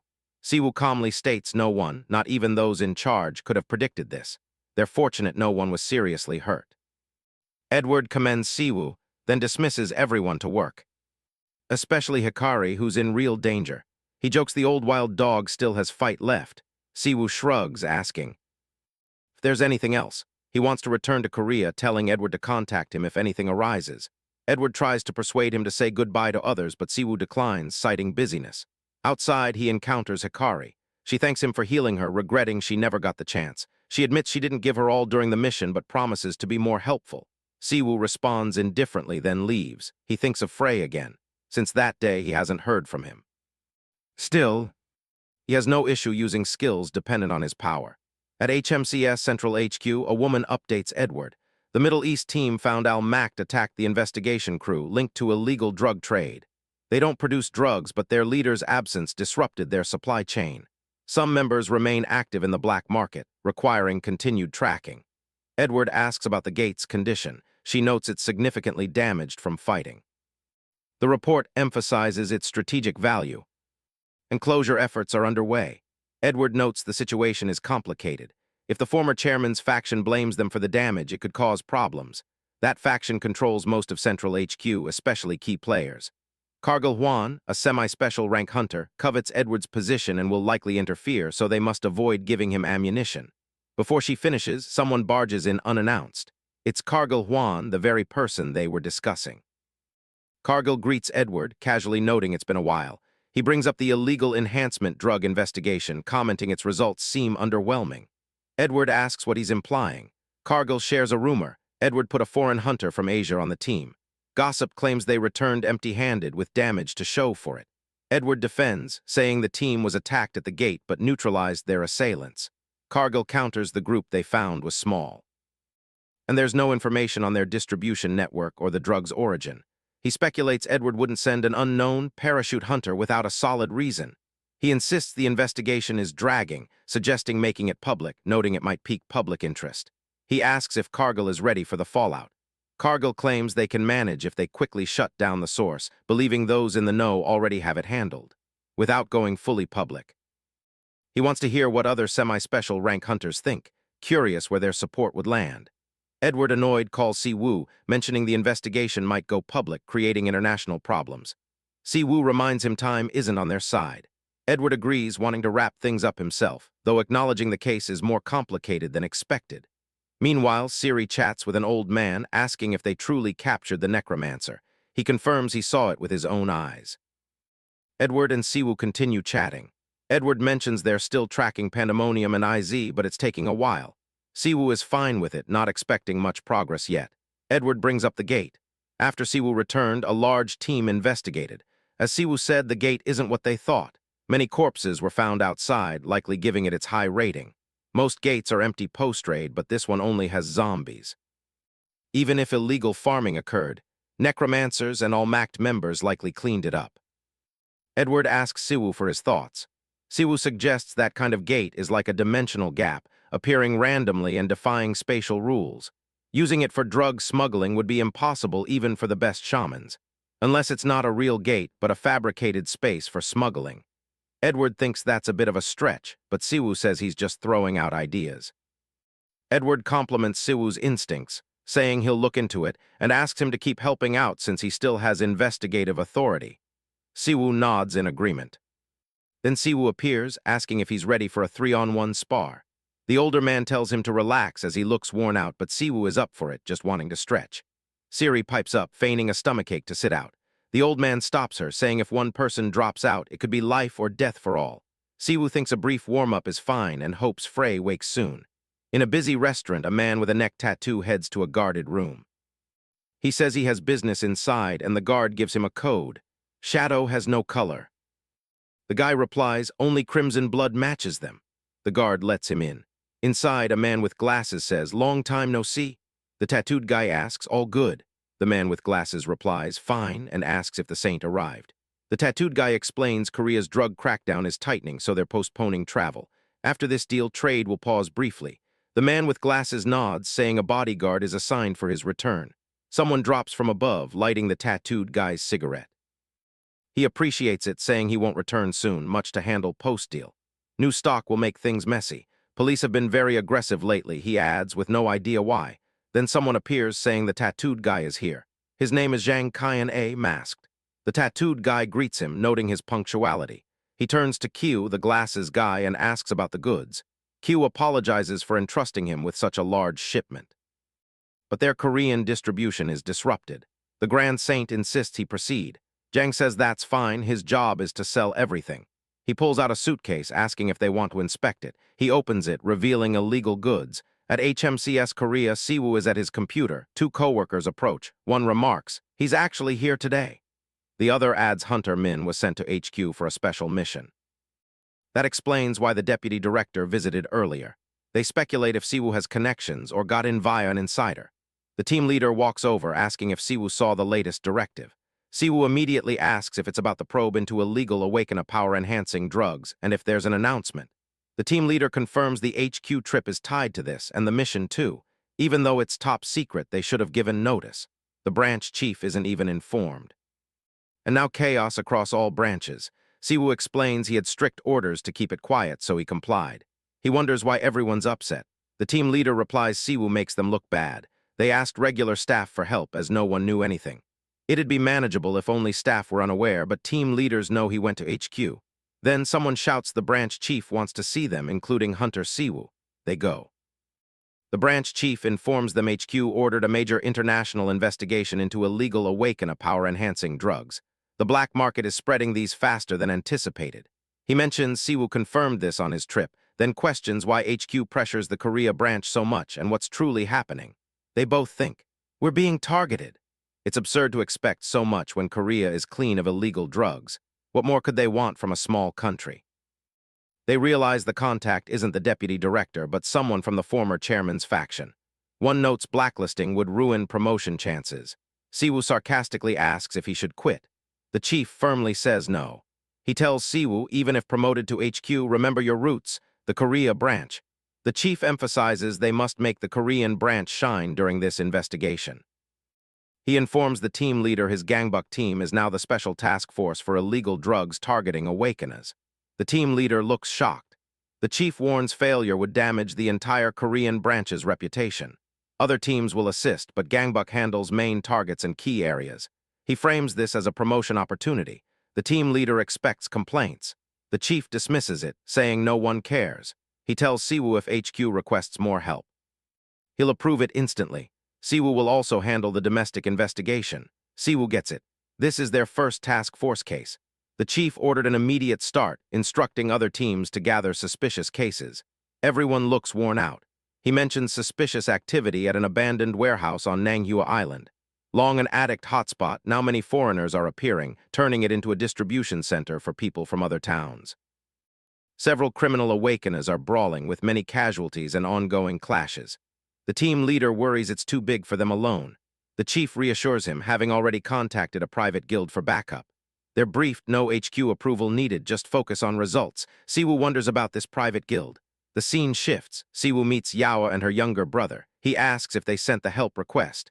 Yawa confirms, asking who else he thought it would be. Sijun asks why Yawa always gets tangled in big messes. Siwoo points out they could have sent underlings. Sijun insists he didn't come just for kicks, and Yawa adds a master's duties come first. Sijun then asks if Siwoo is solo and where his team is. Siwoo explains his crew is outside on guard. Too many inside raises red flags. Yawa mentions they're on high alert, ready to catch anyone trying to bolt. Siwoo remarks most inside are likely just regular folks seeking awakener meds. Chaos is probably between dealers or their security. He suggests heading to the trading center. Sejun warns rushing and could ruin intel gathering. He thinks they should disguise themselves and scope things out first. Yawa disagrees, wanting to go in swinging. Siwoo is surprised these experienced folks are debating. As they bicker, Siwoo hears someone say big groups are always bad news. He expected more action but found the same crowded mess. Frustrated, he blamed awakeners for making their own gross drugs, not caring if they sold. Another asked about his self-respect. He retorted, 15 years. Siwoo's group overheard a warning. Big trouble if you continue. The old man then mentioned Jang Chuyen is in Korea, explaining his presence. Siwoo asked about Jang Chuyen. The two men jumped, demanding to know who he was. They told him to go to the front for drugs. Siwoo shot back, not buying anything, calling them addicts before striding in. Next, the two men were tied. As the door smashed open, Siwoo debated acting like an addict or taking everyone down. Yo was fine with either. Sejun told him to stick close, then whipped out a magic staff, using hide, a light trick bending sight, making him invisible. Its duration and strength depend on his skill. Siwoo realized it's a magic transformation artifact. Yoa called it invisible magic, understanding why Sejun's called Korea's gray mage, admitting she never knew he could do this. Sejun explained his skill is elemental magic, offering vast possibilities with practice and creativity. He detailed how hide uses light to manipulate visibility. Siwoo, excited, thought it sounded like freeform magic, wishing he could learn it. Sijun then asked about Siwoo's guest, wondering if he'd left. Sijun dismissed it, telling Siwoo he'd grown up, patting his head. Siwoo rolled his eyes, telling him to stop treating him like a kid. Yoa playfully asked about her hard work. Siwoo sighed, suggesting they finish up to go home. Entering the building, they heard chatter. Someone griped about high prices. The place was packed with addicts. Most looked like unawakened civilians, though still criminals. A separate awaken black market likely existed, hard to find, but talks here might offer clues. Yoa noted the place was larger than expected. A capture here would be a win. But Sijun countered, catching small fries changes little. They'll just get bail. Taking down one market means nothing without reaching the big players behind the drugs. Suddenly, someone rushed in, screaming, bolting for the exit. An onlooker asked what was up. Another said the runner looked high or in withdrawal, grumbling, junkies shouldn't go berserk underground. He snarked about sewer rats. Someone joked the place had a bad vibe. Yoa found it creepy, possibly a weirdo hideout. Siwoo told the others to wait, he'd go in alone. Sejun wanted to join, but Siwoo told him to wait quietly. Siwoo enters an underground canal system designed for police evasion. The layout is twisted. He senses something off, not mana, but a summoned creature's vibe like he'd felt near investigators. It's not alive, more like a ghost. Suddenly, a ghostly figure appears behind him. Siwoo reacts, but his mana passes right through it. The entity isn't threatening. He concludes ghost best describes it. A girl suddenly appears, telling Siwoo not to attack her buddy. Siwoo is stunned she can see him. She asks who he is. He retorts she doesn't belong. She claims this place is her home. Confused, Siwoo asks if the sewers are truly her home. She shrugs, I live here, so it's home. Still puzzled, Siwoo asks about her parents and bruises. She reveals her parents abandoned her long ago. The bruises. She got the bruises seeking food through another exit. Siwoo calls her reckless, wondering how she lives in such a gross place, befriending ghosts. As he heals her, she feels his power is incredible and warm, unlike her own coldness. He asks if she creates the ghosts. She explains her ghost friends aren't her creations. They protect her, warn of danger, and show escape routes in the maze. He asks her name. She's Sion. Siwoo nods, asking Sion's ghost friends for help locating exits connected to the powerful bad guys. Sion happily agrees. Meanwhile, a shady drug deal unfolds. The buyer questions its purity. The dealer confidently assures it's 100% pure, unmixed from the source. He claims one hit makes even a B-rank hunter easy. The red-haired buyer, wanting assurance, hears its limited stock. He then asks about side effects. The dealer assures no addiction risk, for necessary use only, warning the buyer not to spread word about their discreet basement deal.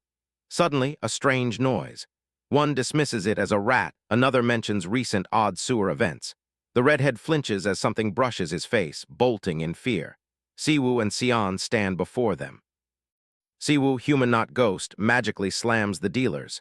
He tells Sion to hide, promising a call when safe, thanking her for the location. He accuses the man of drug dealing. The dealers are hogging the good stuff. He taunts one for not getting up. He checks the drugs, confirming their arrival in Korea. Then someone ambushes Siwoo from behind. Others join, wondering how this rat got in. The boss suspects a traitor, first factory shipment, and orders Unit 4 to contact Unit 0 for the intruder. As they stand over the downed hero, Siwoo quickly recovers, activating his counterattack skill, and unleashes a wide area attack. The guys are blasted back but block it. The boss doesn't budge. Siwoo assesses. Opponents are fast, strong, trained. He asks who sent them. The boss realizes Siwoo's skills and recovery prove he's no rookie. Another sneers at Siwoo for faking death. Siwoo retorts, hiding in the ceiling is cowardly too. They demand his guild before they can react. Siwoo uses magic to immobilize two, telling them not to move. He declares he'll ask the questions and they'd better answer. The boss tries to calm things, calling Siwoo too excited. Assuming Siwoo came due to rumors, he then attacks, telling Siwoo to get in line to buy. Siwoo releases the two, grinning, says he wouldn't take the drugs even for free. The boss asks for a damage report. Siwoo activates his defensive skill. Ready for a strength test. The enemy groans. One complains of bleeding too much for a skill, 3 ribs broken. Realizing they can't hold, one pushes the other, showing resolve. They down potions, power up, vowing to crush Siwoo and telling him to just die as they launch another coordinated attack. Siwoo notices their rapidly increasing strength. One yells he'll blast a hole through Siwoo's head, trying cross bloom. Siwoo barely dodges. He mutters their power is next level, wondering if they need the stuff to fight. Their frustration is clear as they miss. One traps Siwoo in a mana box. Siwoo realizes there's one more enemy, overly confident. He warns he's got them now, declaring their end. He calls Unit 4 and Unit 10 to help take him down. Just then, Yoa crashes in, unleashing Windflower Wave. Flames hit the boss's face. She scolds Siwoo for making her chase him, saying it's time they joined. After dealing with attackers, Yoa stretches, noting they're tough but no match for S-rank. The drug boosted them, but it wasn't enough. Attackers groan. Siwoo asks how they arrived so fast. Sejun explains Yoa suddenly ran downstairs, claiming she followed. Yoa tries to argue but admits it wasn't her plan. A little girl led her. She points to Cyan at the door. She smiles proudly, saying she made it a fair 3-on-3, not a beatdown. Siwoo thanks her. Yoa asks who the girl is. Siwoo says it's complicated, promising to explain later. Sejun chimes in, noting a kid shouldn't live here. Spotting an illegal drug, he observes it's finally reached Korea. He'd heard of it, but this is his first time seeing it used. At least the guy didn't explode right away. Yoa thinks the user got a strength burst from increasing the dose, but side effects likely destroyed his body, leading to death. Siwoo asks about zombie slayers. Sejun guesses the attackers were hired muscle. Siwoo disagrees. They were too strong, like rank hunters. He suspects they came from the drug source, perhaps an assassination group like Bestia. Sejun notes if it's Bestia, they might be linked to Minjun's contact. And Pandemonium. He thinks that guy might suspect demon involvement. Siwoo agrees but treats it as a hunch. With Pandemonium and artificial gates, it feels like human-made power. He wonders if the underworld is teeming with demons, causing this. Clearing bodies, Yoa notes the Mad Dog vanished publicly a decade ago, despite being a top Korean player. She adds if this checks out, things could escalate, sparking another human-demon war. Siwoo agrees, noting the attackers had markers, suggesting at least 10. Checking bodies, he finds 2 still alive to be imprisoned for questioning. Suddenly, Cyan senses a serious threat, warning others. She darts off. Sejun and Yoa tense. A huge explosion erupts. Siwoo yanks Cyan to safety. The intruder is Q, who spots the fallen guards and scolds them. He scolds them, saying a job must be finished properly, warning those who leave messes don't last. Pressing his fingers, he's ready to show them what he missed. His team is ready for a fight. Siwoo's crew positions themselves. He eyes the enemies, wondering if they're the last numbered ones or if they come in even odd groups. Sejun activates stealth, noticing different mana. These A-rankers are stronger. A hero steps forward, calling them drug dealers, and asks if Chu is the boss. Q freezes, feeling pressure, wondering if these are Azure Blossom guild heads. He's unsure how much they know. He doesn't recognize the middle one, but the other two are S-rank. He decides to take them out, signaling his team there's no need to chat. As they grab drugs, Chu announces he'll finish them here. They charge Siwoo's group. Sijin tells others to let him handle enemies while Yo-Ah covers with her bow. The fight breaks out. Siwoo pursued Chu, their allies engaging the guild. Siwoo found Chu's martial arts familiar yet sloppy, wondering if his teacher was a fraud. Enraged, Chu unleashed a power surge, roaring and blasting Siwoo with a potent spell, sending him flying. Yo-Ah, startled, shot an arrow that struck Chu. He deflected it back with magic, hitting her hard. As an enemy ambushed Yo-Ah, Sijun leapt forth, felling 2 attackers with his arcane might. He told her to handle lesser threats first. As Siwoo regained his footing, Sijun urged him to stand strong. Siwoo realized Chu employed a peculiar technique. Instead of frustration, he recalled the chaotic rush of team combat, messy, wild, perfectly unhinged. He told his allies to rest, declaring he'd finish in 10 minutes. As he spoke, he amassed immense magical energy. The battle intensified, Siwoo and Chu clashing. Blow after blow, Siwoo overpowered Chu, landing a solid hit that bruised his face. Siwoo noted Chu's reliance on big attacks, asking if his heavy right-handed punch was a core skill.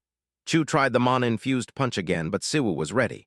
He deduced Chu absorbed and reflected energy, setting a perfect counter. As their attacks neared, Chu suddenly realized his mistake. Siwoo grinned, telling Chu his friend wouldn't use that technique again.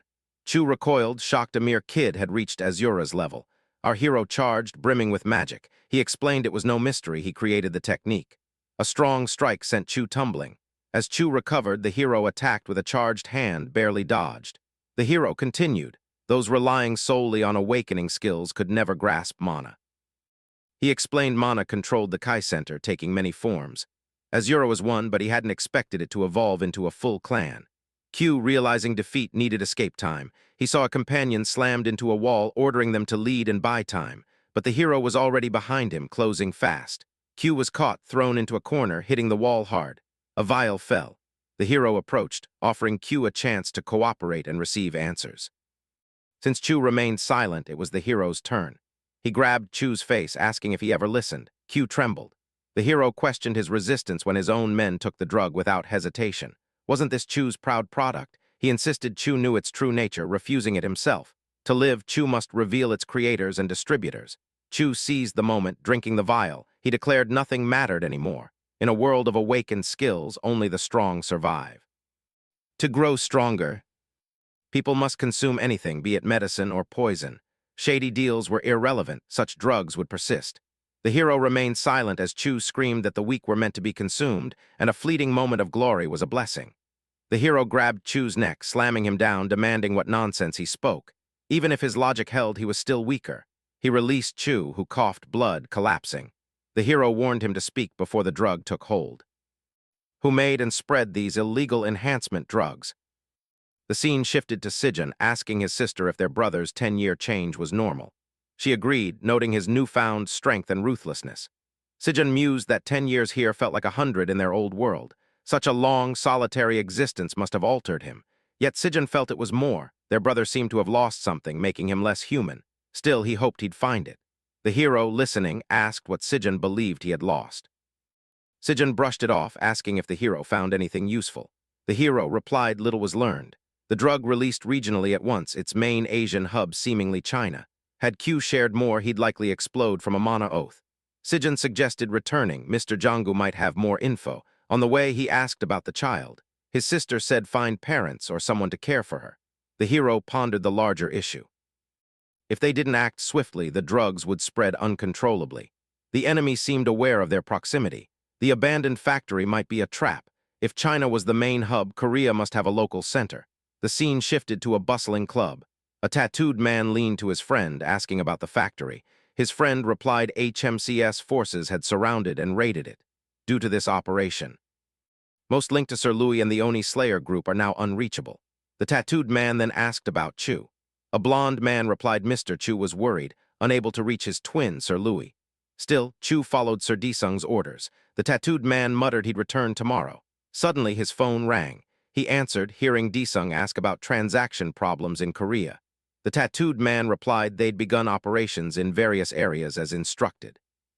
It seems the targets realized the goods were fake. Disung responded they informed HMCS agents. The tattooed man, frustrated, asked what that meant. Disung explained, with drugs spread nationwide, some failed exchanges were normal. Now HMCS took the bait, focusing on the factory. Clown would handle distribution, so keep sending product even if risky. The tattooed man warned such openness would get them caught. He reported Louis and the Oni Slayers from the factory were still missing. Disung dismissed his worries. Everyone involved signed strict confidentiality. Even if caught, they'd reveal nothing. He added all useful Korean hunters died a decade ago. Disung's final order, protect despair. That is all. At the HMCS branch, Jung reported numerous distributors and users arrested at an abandoned factory, the entire sales site destroyed. A major victory, normally. Yet the operation resulted in all drug traders killed, the users too far gone to save. They recovered significant original drug, confirming the network began in China, a major discovery. The branch chief called the information weak, asking if that was truly all. Jung retorted what more could they do? Complain to the Empire or the assisting guildmaster? The chief then asked about other teams. Jung replied, still searching, but no real leads. A blue-haired agent noted the culprits were hiding. Another reported the southern team found one user but met heavy resistance, forced to retreat. The chief raged, questioning their competence. Jung quietly remarked they weren't even sure the drug was spreading, overwhelmed by daily Awakener crimes. The chief's anger flared. He accused them of acting like HQ fabricated everything, reminding them Japan was already chaotic. All eyes were on Korea now, even if they got the drug. They couldn't analyze it, forced to send it to HQ. He questioned if they'd accuse China without proof, if he should attend the international meeting with nothing. The team grumbled he always blamed HQ, only seeking promotion. Chasing the big-shot rookie worsened their plight. The chief snapped, "Where is Hunter Min?" They replied he took the day off for personal matters. The scene shifted. Yehua asked the hero if he liked something. He admitted he did, but wondered if accepting was right. She assured him it was, for he had raised them. It was the least they could do. Sijun mentioned it made sense for him to have his own place now, with so many living together. He recalled the hero and others sleeping at the office, even Hunter Chu visiting often, and reminded him he'd taken the kid in. The hero, holding Cyan's hand, said he'd look for a place, but it would be hard for her to fit, being a natural awakener. Yoa patted Cyan's head, noting such talent was rare without the tutorial tower. She told Cyan to listen to the hero, promising daily visits. Cyan smiled, calling the pretty head lady nice. Sijun vowed to come daily, though living with his sister, this felt like a second home. Yoa laughed, inviting Cyan inside to look around with his big sister. The hero, half laughing, asked if this was their plan from the start. He smiled, declaring this their new hideout. He remembered the joy and laughter when they first moved in, claiming the biggest room. Fishin had promised he hadn't chosen a random house as a wartime excuse. The hero agreed, knowing he could never afford such a place. Disung complained, why live together when their only goal was fighting demons? The hero put his hand on Disung's head, saying, "If I want to protect you, I need you close. That's my rule, protect what you can reach." He laughed, telling Disung to stop whining and come inside. The red cloak replied they weren't kids anymore. The hero thought back to his 100 years in another world. Holding on to a brief memory like a marriage, in the end he couldn't protect everything. But now back in reality, he vowed this time would be different. Cyan called out, "You're walking too slowly." The hero smiled, lost in thought, wondering how surprised Frey would be upon waking. Later that night, as Cyan slept, the hero called Jung. He asked if the private lab found anything. Jung replied the connection was unclear. The drug showed a new mana type, but calling it demonic energy was a mere guess. Even if demonic, it might no longer exist on Earth, perhaps only in places like Hukshanrak, HQ agreed. Jung added, demon-related issues were too sensitive. No country wanted conflict over mere rumors. The hero quietly cursed. After 10 years of demons building trust, everything crumbled. He suspected the strange drug pattern might link to the anti-demon faction. It pointed to demonic energy, but no solid leads or demonium traces. The investigation was stuck. He took out a book, wondering if Minjun studied demonic energy. He searched his laptop, finding a private blog post. The heavy security annoyed him. He noticed EZs in the HTML code, A strange coincidence. Cyan suddenly stirred, asking what he was doing. He asked if she was awake. She said the ghosts told her everything, even his whispers. He sighed, a short call, joking the ghosts invaded his privacy. She replied it was the same in the sewers. Then she said she'd heard what the scary men said before he arrived. He asked what she'd heard. After a pause, she revealed Zhang Kaiyan entered the country. The goods landed in the Narak, now spreading nationwide.